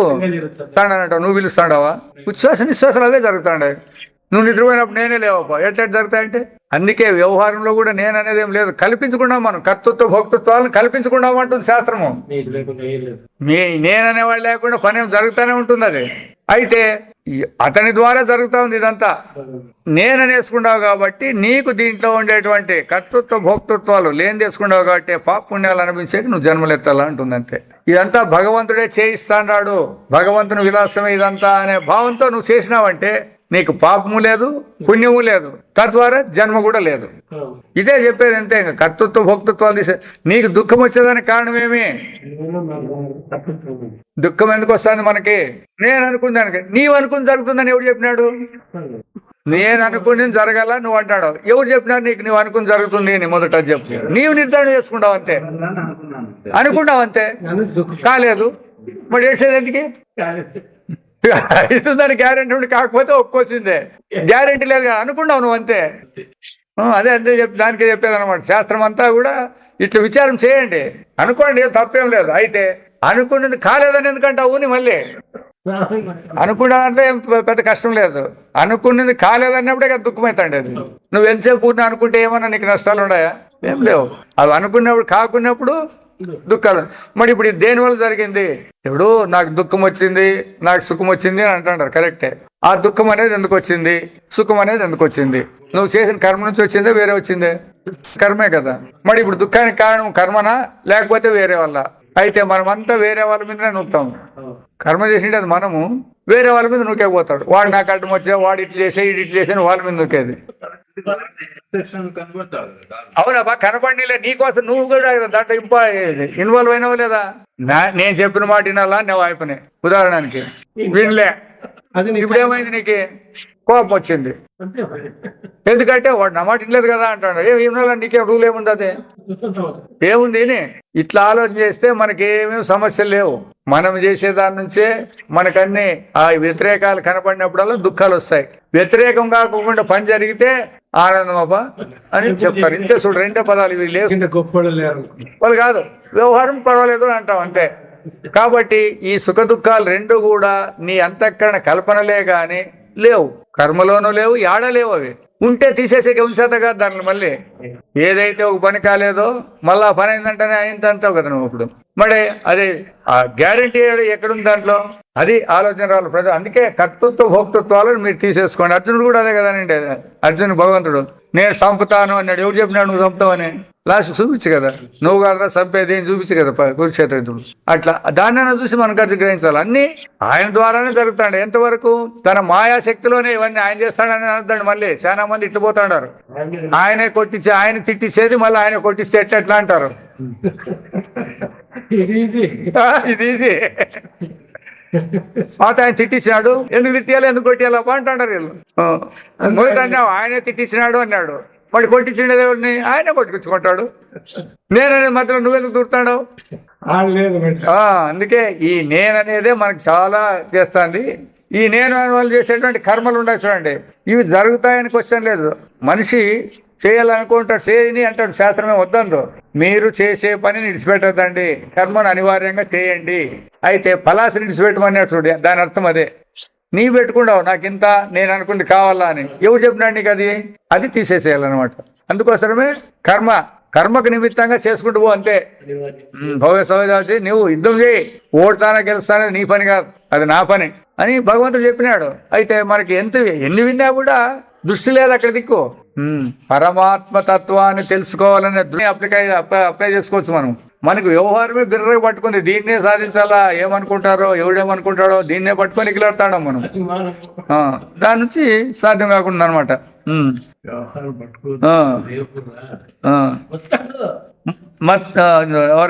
ಮತ್ತವರಿಗೆ ಅಹಂಕಾರ ಮಮಕಾರದಿಂದ ಅವರ ಕರ್ಮಗಳಾಗಲಿ ಜೀವನ ಯಾತ್ರೆ ಆಗಲಿ ಅವರಿಗೆ ಏನು ಭಾರವಾಗಿರಲಿಲ್ಲ. మనకి భారమైంది ఎందుకైంది? కర్తృత్వం పోతుకుని పెట్టుకున్నావు. మేము వీళ్ళని సాకపోతే ఎట్లా? వాళ్ళని సాగుతావా నువ్వు చనిపోతే వాళ్ళని ఎవడు సాకేవాడు అప్పుడు అని చెప్పండి. పోనీ ఉన్నని చెప్పు కావాలంటారు వీళ్ళు. ఉన్నని చెప్పు అని ఎవరు చెప్పినాడు నీకు? అదనే చెప్పు. కర్తవ్యం అంటే కూడా చాలా పెద్దపాటు చెప్తుంది. నా కర్తవ్యం ఇది, వీళ్ళని సాకాలంటే దాంట్లో ఫలాపేక్ష లేకుండా పెట్టుకోవాలంటుంది కర్తవ్యం కూడా. దాన్ని కర్తవ్యం అంటుంది అనమాట. మనం ఏమో హక్కు తీసుకున్నాం కర్తవ్యము అంటే మేము చేసే తీరల్లా అని. అది లేదు. ಲೋಕದಲ್ಲಿ ಎಲ್ಲಾ ಘಟಕಗಳನ್ನು ಅವರು ಭಗವತ್ ಸಂಕಲ್ಪದಿಂದ ತಿಳಿಯುತ್ತಾರೆ. ఏం జరిగినా, యాక్సిడెంట్లు జరిగినాయి, సునామీలు రాని, బేకైంది రానిలే, భగవంతుని సంకల్పం అది. మీ చేతుల్లో ఉండదే. No doubt in it. Accident చేయాలని ఎవడు అనుకుంటాడు చెప్పు చూస్తాము. పోతాడారు, ఈడు పోతాడు, వాడు వస్తాడు అనుకో. ఎవడు యాక్సిడెంట్ చేయాలనుకుంటారు? ఇద్దరు ఉన్న మడసంగా పోవాలనుకుంటారు. ఎందుకు కొట్టుకుంటారు? భగవత్ సంకల్పం అంతే. ఎందుకు? ఆయన కదా భూభారాన్ని తగ్గించాలా, ఇచ్చించాలా, ఎట్లా చేయాలనేది ఆయన కదా పని. అదంతా ఆ వ్యవహారాల్లో ఎవరికి ఏమేమి చేయాలో జరుగుతుంటాయి అంతే. ఎవరికన్నా పోని చెప్పు యాక్సిడెంట్ చేయాలని ఎవరికన్నా ఉందే? పొరపాటు చేసినా మనం అంటారు. అదే చెప్పారు, ఆయన సంకల్పం ద్వారా జరుగుతాయి. నీవంటావు మళ్ళీ వారి పొరపాటు లేదు, నా పొరపాటు మనం అంటామే గాని నీ పొరపాటు లేదు, నా గ్రహపాటు లేదు. ఆయన సంకల్పం మాత్రమే జరుగుతున్నాడు అంతే. యాదైనా అదే ఇస్తుంది, దాన్ని అదే ఇస్తుంది తీర్పు. తప్పు శాస్త్రం కాకుండా అది ఇస్తుంది. అది కూడా భగవంతుని సంకల్పమే అనాలి. ఎందుకు అన్నట్లయితే ఇప్పుడు వీళ్ళేమో చేసి తప్పించుకునే తిరగచ్చు వీళ్ళంతా. అయినా సంకల్పం ఎట్లుంటే అటు జరగాలనేది. అది వీడి దీంట్లో నుంచి బయటపడి ఇంకా ఏమేమి చేయాలో అవన్నీ ముగిసాక వాడిని బయటకు పంపించేది. అట్లా ఎవడు కూడా స్వతంత్రంగా తప్పించుకోవాలనే లేదు, తగులుకోవాలనే లేదు, రెండు లేవు. అందుకోసమే ఎప్పుడేది జరిగితే దాన్ని స్వీకరించండి, ఎప్పటికయ్యేది ప్రస్తుతం. అట్లా అప్పటికి అది ఊహు అనాలి అంతే. ఊహు అనకూడదు. అది నీ దృష్టిలో మంచిది కావచ్చు, లేకపోతే చెడుది కావచ్చు. ఎందుకంటే మన వ్యవహారంలో ఈ రెండు ఉంటాయి. పరమాత్మలో మంచి చెడు అనేది ఉండేదే మంచి. అప్పుడు మీరు అడగచ్చు, మా ఆస్తి అంతా పోతేనే అంటే మీ ఆస్తి అంతా పోతేనే మీకు ఉండేది మంచిది. బలిచక్రవర్తికి అంతా పోయినాకనే కదా కాపాడిండేది ఆయన. బలిచక్రవర్తి ఆస్తి అంతా కొట్టేసినాడు, మళ్ళీ ఆయన ఎట్లా సాడు పెట్టినాడు? దేవతలు కూడా ఇష్టపడకపోతే కూడా అటు పోయే చేత కాదు. ఆడు ఎవడే గాని ఏమైనా అతను చేసేకపోతే అతని చక్రమే వచ్చి ఖండిస్తుంది. అట్లా స్థానంలో పెడతాడు ఆయన. అంతా ఆయనదే బాధ్యత. అందుకే అనన్యాశ్చింతయంతం, ఇతరు మీరు చింతించద్దడప్ప, నన్నే పెట్టుకోండి అంటే అది ఏమి కావాలో నేను యోగక్షేమం నేనే చూస్తానని చెప్పినాడు. అన్ని క్లియర్ గా ఉండే వస్తువులు, దాంట్లో ఏం పొరపాటు పడే అవకాశం. మన బుద్ధి ఏం చేస్తుందంటే ఒప్పుకోదు. ఇంతే దొక్కటి గుర్తు పెట్టుకోండి అండి. అనుభవాన్ని పెట్టుకుంటే కష్టం లేదు, బుద్ధిని ఉపయోగిస్తాం చూడండి, అది ఒప్పుకోదు. ఎదురు తిరిగేదంతా ఆడే. ఎందుకు? దాని పరిధి మాయలో ఉంది. మనం మాట్లాడుతానే మాయకు అతీతమైన పరిధి. మరి అది ఎట్లా ఒప్పుకుంటుంది అది? అందుకే దీన్ని మొదలు సరిసేయండి, ఈ మనసును సరిసేయండి అని చెప్పిండే దీనికోసమే శాస్త్రంలో. ఎలా అవరు భాగం తెలియదు. ಅವುಗಳ ವಿಚಾರವಾಗಿ ಉದಾಸೀನರಾಗಿದ್ದು ಮಾಯಾವಿಯಾದ ಭಗವಂತನ್ನೇ ಆಶ್ರಯಿಸಿ ಎಲ್ಲಾ సంకటಗಳಿಂದ పారాగుతారే. బలిచక్రవర్తి అతడు మనల్ని మోసం చేయలేదు, ఇంతకు ముందు 3 లోకాలు గెలిచాక అతడే మనకు సాయం చేసినాడు. ఆ పొద్దు మనమే స్వతంత్రంగా చేయలేదు, ఆయన అనుకుంటూనే మనకి పదవి వచ్చిండేది. ఇవన్నీ ఈ పొద్దు ఆయనకి ఇష్టం లేకుండా తీసుకుంటున్నాడు. మళ్ళీ అట్లా కాలం వస్తే మనకు వస్తుంది, దాన్ని అనిస్తాడు, క్లియర్ గా అనిస్తాడు అనమాట. అట్లా కాబట్టి ఏ సంకటాలన్నా రాని ఆయన నియమం ప్రకారం వచ్చింది. అందుకే చెప్పేది, ఏదైనా మనకు జరిగితే దాంట్లో మేలును స్వీకరిస్తే తప్ప నీవు అశుభం అనుకుంటే బయటపడలేము. అంతా మన మేలుకి అని చెప్పినారు కదా, కథలు ఏం చెప్పినారు, అంతా మంచిగా అని చెప్పినారు. ఎందుకు చెప్పినారు అన్నమాట? మంచి జరుగుతూ ఒకసారి ఇబ్బందులు కూడా వస్తాయి అని నీవు అనుకుంటాను. కరెక్ట్, అదే చెప్తాండే. అది నేను అదే చెప్తాండే. డబ్బు పోతే ఇబ్బంది, కొడుకు పోతే ఇబ్బంది, తండ్రి పోతే ఇబ్బంది అని మీరు చెప్తాంటారు. అక్కడ ఆటంకాలను ఆయన తొలగిస్తూ ఉంటాడు, సౌకర్యాలు సమకూరుస్తూ ఉంటాడు. అవి మనకు ఆ పరిధిలో జ్ఞానం లేదు. వ్యవహార జ్ఞానంలో పెట్టుకున్నాం కాబట్టి ఇటు కొడుకు బాయ, ఈ తండ్రి బాయ, సంపాదించాడు అని ఇట్లా ఏడుస్తుంటారు. కానీ అది మనలో ఉండే బుద్ధి ఇంతే. అయితే అది పోతే నీకేం జరుగుతుంది, నీకేం మేలు జరగాలో ఆయన తెలుసు. అది ఆ పాయింట్కి రావాలి మనం. ఇప్పుడు ఏదో ఒకటి పోయిందంటేనే పోయిన దాని గురించి ఆలోచించాలి, దాని నుంచి మంచి కూడా నీకు జరిగే అవకాశాలు ఉన్నాయి. ఆ మంచిని గుర్తించే యోగ్యత మన దగ్గర లేదు ఇప్పుడు, అంతే. ఇప్పుడు భగవంతుడు అందరికి కష్టాలు ఎందుకు ఇవ్వాలనుకుంటాడు మొదట అది చెప్పాలి. మనం గుర్తించాలి, ఎదుటి వాళ్ళైనా గుర్తించాలి. అంతా ఒకటి చెప్తే అందరూ తెలుసుకోవాలని శాస్త్రం. నీకు ఒకరికే కాదు చెప్పేది, అందరూ అట్లా అనుకోవాలా. ఏమైంది ఇప్పుడు మనం ఏమంటాం, అందరికీ తెలుసు కదా ఆడే పొరపాటు జరిగింది, అట్లే అందరూ అనుకుంటున్నారు. అంతా సరే పాండప్ప అని పోతానే ఉంటారు. ఈ పోతు మనకేమైంది, ఏదైనా ఎక్కడైనా అడిగేదానికి ఎవరికైనా ఆశ్రయం ఉందా చెప్పండి. పోనీ పార్లమెంట్లో కానీ, అసెంబ్లీలో కానీ, ఆఫీసుల్లో కానీ ఎవరికైనా మీకు ఏమైనా స్వాతంత్రం ఉందా, ఇది ఇట్లే జరగాల అనేదానికి ఎవరైనా మాట్లాడితే చెప్పండి. పోదు ఏమైనా నువ్వు ఈ పని ఉండవు కాబట్టి ఈ పని చేయని అడిగేదానికి ఎవరికైనా అధికారం ఉందే? ఎందుకు లేదు? మరి మీకు అందరికీ హక్కులు ఉన్నాయి కదా, అడగండి, మరి చూస్తాము. ఎందుకు అట్లా అయిపోయింది అంతే. మొత్తం మనం ఏమీ అనేదానికి లేదు. ఇప్పుడు పార్లమెంట్ లో సమాధానాలు అంటే గలాట్ చేసేది వాయిదా అనేది, అసెంబ్లీలో వేసేది వాయిదా అనేది పోయేది. వాళ్ళ పనులు చేసుకుంటానే ఉంటారు. మళ్ళీ జనం పనికి వచ్చినప్పుడు అవును ఇప్పుడు కరెంట్ లేదు, నీళ్లు లేవు, ఇట్లా అన్ని లేట్లేదు, దీనికి సమాధానం చెప్పచ్చు కదా. లేదు, అవి ఆ పనులు ఇప్పుడు అడగకూడదు, మేము చెప్పేదాన్ని రూపాయికి భీమిస్తాడు, దాన్ని వినాలి మీరు. అవునా, రూపాయికి భీమిస్తున్నారు, 200 రూపాయలు 100 రూపాయలు కట్టేవానికి 700 రూపాయలు బిల్లు వచ్చింది కరెంట్. దీనికి ఏమంటే దానికి సమాధానం చెప్పేదట్లేదు. ఏం చెప్తారు? ప్రజలు ఏమని అడిగేకుందే ఎవరికి ఏం లేదు, ఎక్కడైనా పోనీ. ఇప్పుడు రిజిస్టర్లు ఇవన్నీ చేసేకి వచ్చినది, వాళ్ళు ఏమంటారు, ఇస్తేనే. మళ్ళీ నాకు అరియార్స్ బిల్లు వచ్చింది, ఎప్పుడో ఇంక్రిమెంట్లు రాలేదంటే అది కోర్టులో వేసి గెలిచినారు. నేనేం పోలేదు, ఎవరో గెలిచినారు, వాళ్ళు తీసుకుని మనం గెలిచినాము. 15,000 దుడ్లు ఏమి వచ్చినాయి అనుకోండి. దానికి ఎంత అంటే 600 రూపాయలు పెనాల్టీ. మీకు బుద్ధి పుట్టినంత ఏంటంటే 500 రూపాయలు ఇస్తే ఇంకా 100 రూపాయలు కావాలంటే అని అడుగుతాడని చెప్పి పిసుకుపోయారు. చూడు లెక్కేసుకోండి, ఏముందంటే ఉంది ఇట్లా. మన దుడ్లకి, మన వ్యవహారానికి దుడ్లు ఇచ్చి చేసుకోవాలి. మరి ఉండేది ఎందుకు వాళ్ళంతా? మరి న్యాయము అన్యాయం అనేది ఇక్కడ ఇంత క్లియర్ గా జరుగుతూనే ఉంది. న్యాయాన్ని నాకు పని జరిగేది మన పరిధిలోనే ఉంది అంత అన్యాయం అనేది అంతా. అది అక్కడ కొత్తగా లేదు, ఏడాది ఎట్లాడక లేదు.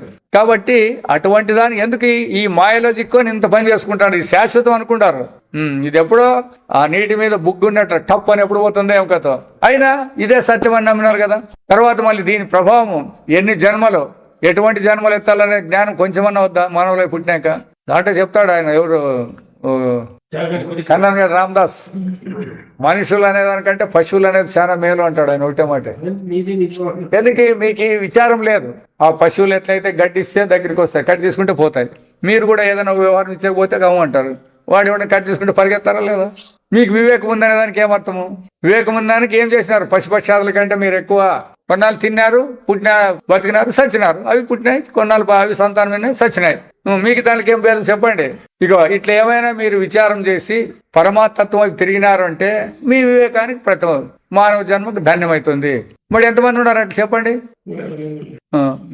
వ్యవహారంలో దండికి మాట్లాడేవారు ఉంటారు, దీని గురించి మాట్లాడే ఎవరు ఉన్నారు? ఎవరెవరు లేదు. అందుకే ఇంకా సులభంగా చెప్తాడు. మీరు పొద్దున్న లేచిన నుంచి నిద్రపోయే లోపల భగవంతుని చింత ఎన్నిసార్లు వచ్చింది, వ్యవహారం చింత ఎన్నిసార్లు వచ్చింది? భగవంతుని చింత ఏడన్నా ఉందే? మరి కాదు, భగవంతుడు కావాలంటే ఇప్పుడు ఎట్లా వ్యవహారం కావాలంటే చింతిస్తాడారో భగవంతుడు కావాలని చింత ఉంటే దొరుకుతాడు మీకు కూడా. ఎప్పుడన్నా ఉందా మీకు భగవంతుని చింత? చెప్పండి. వ్యవహారం అంటే దుఃఖము, పరమాత్మ అంటే ఆనందం. దేని ఆలోచన చేసుకుంటున్నారు? వ్యవహారం చేసుకొని మాకు దుఃఖం పోవాలా, దుఃఖం పోవాలా, దుఃఖాన్నే కోరుకుంటాడు, దుఃఖం పోవాలంటాడు. ఎట్లయితుంది ఇది? సింపుల్ పాయింట్స్ వేదాంతంలో మాత్రం చాలా సులభంగా కొడతాడు. మీకు మీ వ్యవహారం మీద చింత, దానికి మూలమైన పరమాత్మ ఏమన్నా ఉందే? ఏమయ్యా చెప్పు. అదే మరి మాకు ఆనందంగా ఉండాలంటావు, ఎట్లెట్లుండేది అది కోరద్దు. వ్యవహారంలో ఉండవు కదా, వ్యవహారమే కానీ బాణాలా కోరికోటి అట్లుందండి. కోరిక ఎందుకు? ఆనందం కావాలని కోరికోటి ఉంది, కోరిక ఉంది, ప్రయత్నం లేదు మరి. కాబట్టి అది ಎಲ್ಲಾ ಸಂಘಟನೆಗಳು ಪಾರಾಗುತ್ತಾರೆ. వాళ్ళు ఏం చేస్తారు? ಅವುಗಳ ವಿಚಾರವಾಗಿ ಉದಾಸೀನರಾಗಿದ್ದು దాని మీద మాయావియాದ భగవంతన్నే ఆశ్రయిసి ಎಲ್ಲಾ సంఘటనలు పారాగుతారే. ఎన్ని కష్టాలు వచ్చినా కూడా అధిగమించిపోతారు వాళ్ళు, మాయను దాటుతారే. అదే విధంగా ఆ కష్టాల నుంచి కాదు, ఈ మాయనే వాళ్ళు దాటిపోతారు. ಇದನ್ನೇ భగవంతను ಯಾರು నన్ను బల్సారివరో, ఎవరైతే నన్ను ఆశ్రయిస్తారో ಅವರು ఈ మాయను దాటవరు ఎందిరుతానే. భగవద్గీతలో మమ్మాయ దురత్తేయ మామేమయ ప్రవర్తంతే అని చెప్తాడు కదా. ఎవరు నన్ను ఆశ్రయిస్తారో వాళ్ళని ಧರಿಸ್ತಾನು. ಅದರಿಂದ ಸಾಧಕನಾದವನು ಜ್ಞಾನಿಗಳ మార్గವನ್ನು అనుసరించಬೇಕು ಎಂದು సిద్ధವಾಗುತ್ತದೆ. కాబట్టి మనం అందరం కూడా వ్యవహారం ఎట్టి ఇడిచి పెడుతుందప్ప అంటే ఆటోమేటిక్గా ఇడిచి పెడుతుంది. నిద్ర వస్తే అంతా ఇడిచి పెడతారు, అది తెలుసా లేదా మీకు? ఎట్టి ఇడిచి పెట్టాలనే పని ఏం లేదు ఇక్కడ. నిద్ర వస్తే ఏం పట్టుకుంటారు? మరి నెలకు వస్తేనే అదే పట్టుకుంటుంది, వద్దనే పట్టుకుంటుంది. కాబట్టి దీంట్లో మన ప్రమేయం ఏమీ లేదు ఇక్కడ. ಕೆಲವರು భగవంతుని మాయని నేకే హరడుతానే. వీళ్ళ పాయింట్లు ఇవన్నీ ఏమప్ప ఆయనకేం పని లేదా ఈ విధంగా మాయ చేసేదానికంతా అడుగుతానే. నన్ను మోగొలిసినంత కేక్ మాడుతానే. ఆ సృష్టి చేసి మాకు ఇది కావాలా అని దాంట్లో మోహం ఎందుకు కలిగేస్తాడు? మాయే ಆಗಲಿ ಅದರ విలాసವಾಗಲಿ ఇల్లదే ಹೋಗಿದ್ದರೆ ಚೆನ್ನಾಗಿರುತ್ತಲ್ಲ. ఆ మాయ గాని ఆ మాయా విలాసం లేకపోతే అందరూ బాగుంటాడు కదా. ఇప్పుడే ఎవరు లేదన్నారు, అంతా బాగానే ఉండరు. శాస్త్రం ఏమంటుంది? మీరు కల్పించుకుంటారు కానీ మీకు ఇప్పుడు ఏం నొప్పి అయింది ఏంటుంది. అది మీరు ఇప్పుడు పరమాత్మ స్వరూపులే. ఇప్పుడు నిద్రలో ఉన్నప్పుడు, ఇది స్వప్నంలో ఉన్నప్పుడు మీరు శ్రీమంతులే, అవునా కదా? పర్మిందే పండుకుంటారు. మరి అడవిలో ఏమంతో ఏట్లు తిన్నట్లు ఉండదు. ఆ అడవిలో ఏట్లు తిన్నప్పుడు కానీ మీరు పర్మిందే ఉండారా లేకపోతే ఏడనే ఉండారా అని తప్పు తెలివితో కదా. అట్లా ఇప్పుడు కూడా మనము తప్పు తెలివి ద్వారా మన పరమాత్మ స్వరూపులు అయినా కూడా మేము ఈ కష్టాలు కానీ సిక్కినామప్ప అని మీరు తనలాడుతున్నారు అంతే. ఇప్పుడు కూడా మన స్వరూపం అదే. తనలాడేటప్పుడు అదే, తనలాడుకున్నప్పుడు అదే, తెలుసుకున్నప్పుడు కూడా అదే, ఎప్పుడు ఉండేది అదే. కాబట్టి ఎందుకు వెళ్తారు? ఇది సరి అల్లా. ఎందుకు సృష్టి చేసినాడు, ఎందుకు కష్టాలు పెట్టినాడు? సరికాదు. ಭಗವಂತನು ಸರ್ವಜ್ಞ ಸರ್ವಶಕ್ತಿಗಳನ್ನು ಸದ್ಗುಣೈಶ್ವರ್ಯ ಸಂಪತ್ತುಗಳನ್ನು ಜನರಿಗೆ ಮನುಷ್ಯರಾಗಬೇಕಾದರೆ అతను లీలార్థವಾಗಿ శిష్యను హడలేಬೇಕು. ఇప్పుడు భగవంతుడు అనేది మీరు ఎట్లా తెలుసుకుంటారు? అన్ని మీకు అనుకూలాలు ఉన్నాయి అనుకోండి, భగవంతుని ఎవడని అనుకుంటారా? అనుకుంటారా అని? ఇప్పుడు ఎందుకు పడి చెప్తాడు గుళ్ళకి అందరికి? ఆయనకేందో మహత్యం ఉంది, ఆయన మాకు ఇస్తాడనే కదా. కాబట్టి భగవంతుడు కూడా తాను ఎట్లుంటాడు అని తెలియజేసేదానికి ఈ మాయలు ఇవన్నీ చూపిస్తాడంతే. ఆయన గుర్తిస్తే ఈ మాయలు పోతాయి. ఆయన గుర్తించుకోకుండా మీరు ఇక్కడ పడినారు చూడండి, ఇవే సత్యమని. దీన్ని ఒకటించే కోసమే వీళ్ళు ఏమంటారు? ఇది లేకపోతేనే అంటారు. లేకపోతే భగవంతుడు మీకెట్లా తెలుస్తుంది? ఇప్పుడు ఎప్పుడు కూడా సుఖమే ఉందనుకోండి, మీకు విధంగా సుఖమే ఉందనుకోండి, మీరు అది ఉంటేనే కదా ఇది గుర్తించకొచ్చేది. కాబట్టి ఆ విధంగా ఈ దీని నుంచి మనకు తెలియబడాలనే దానికోసం ఈ విధంగా జరుగుతుంది అంతే. లీలార్థವಾಗಿ అంతే. జస్ట్ లైక్ స్వప్నం ఉన్నట్ల ఈ సూచన. ಹರಿಡದ ಮೇಲೆ ಅದನ್ನು ಕಾರ್ಯಕಾರಣ ನಿಯಮಗಳಿಗೂ ಕ್ರಿಯಾಕಾರಗಳಿಗೂ ಸಂಯೋಜನೆ ಮಾಡಲೇಬೇಕು. ఎప్పుడైతే తయారు చేసినాడంటే దాని యొక్క ఫలితాలు, దాని యొక్క కర్మలు, దాని యొక్క ఇవన్నీ కూడా సంయోజనం చేయాల్సిందే. దానికి అనుకూలంగా అన్ని చేసి ఇచ్చిపెట్టలేదు. మాయగా ఎదురవారు అంజుబుకరే సరే. ఈ మాయకు భయపడు వాళ్ళు ధైర్యం లేనోళ్ళే అని చెప్తాడనమాట. ఏకెందరే మాయావి నమ్మ ఆత్మనివల్లి భయవేకే. నీ స్వరూపమే పరమాత్మ అంటే ఎందుకయ్యా భయపడతాడో నువ్వు? నా స్వరూపం కాదు దేహం అనుకున్నానికి భయం, నేను పరమాత్మ అనుకునేవానికి ఏం భయం ఉంటుంది? భయం అని అతనನ್ನು ಮರೆತಿರುವಾಗ ಮಾತ್ರವೇ ಮಾಯೆಗೆ ನಾವು ಹೆದರಬೇಕಾಗಿದೆ. భగవంతుని మరిస్తే మాయ మన మీదకి వస్తుంది. భగవంతుని ఒక్కనే ఆయనకి ఇప్పుడు అందుకే చెప్తుంది శాస్త్రం. ఏం చెప్తుందంటే ఒకటి బాగా శాస్త్రం ఏం చెప్తుంది? ఎవరైనా ఏమైనా పనులు చేస్తా అంటే ఇట్లాంటివి వాళ్ళని దాని నుంచి విడిదీయద్దండి. కానీ చెప్పాలా చూడండి అబ్బా, నీవు ఎన్నాలని కాదు.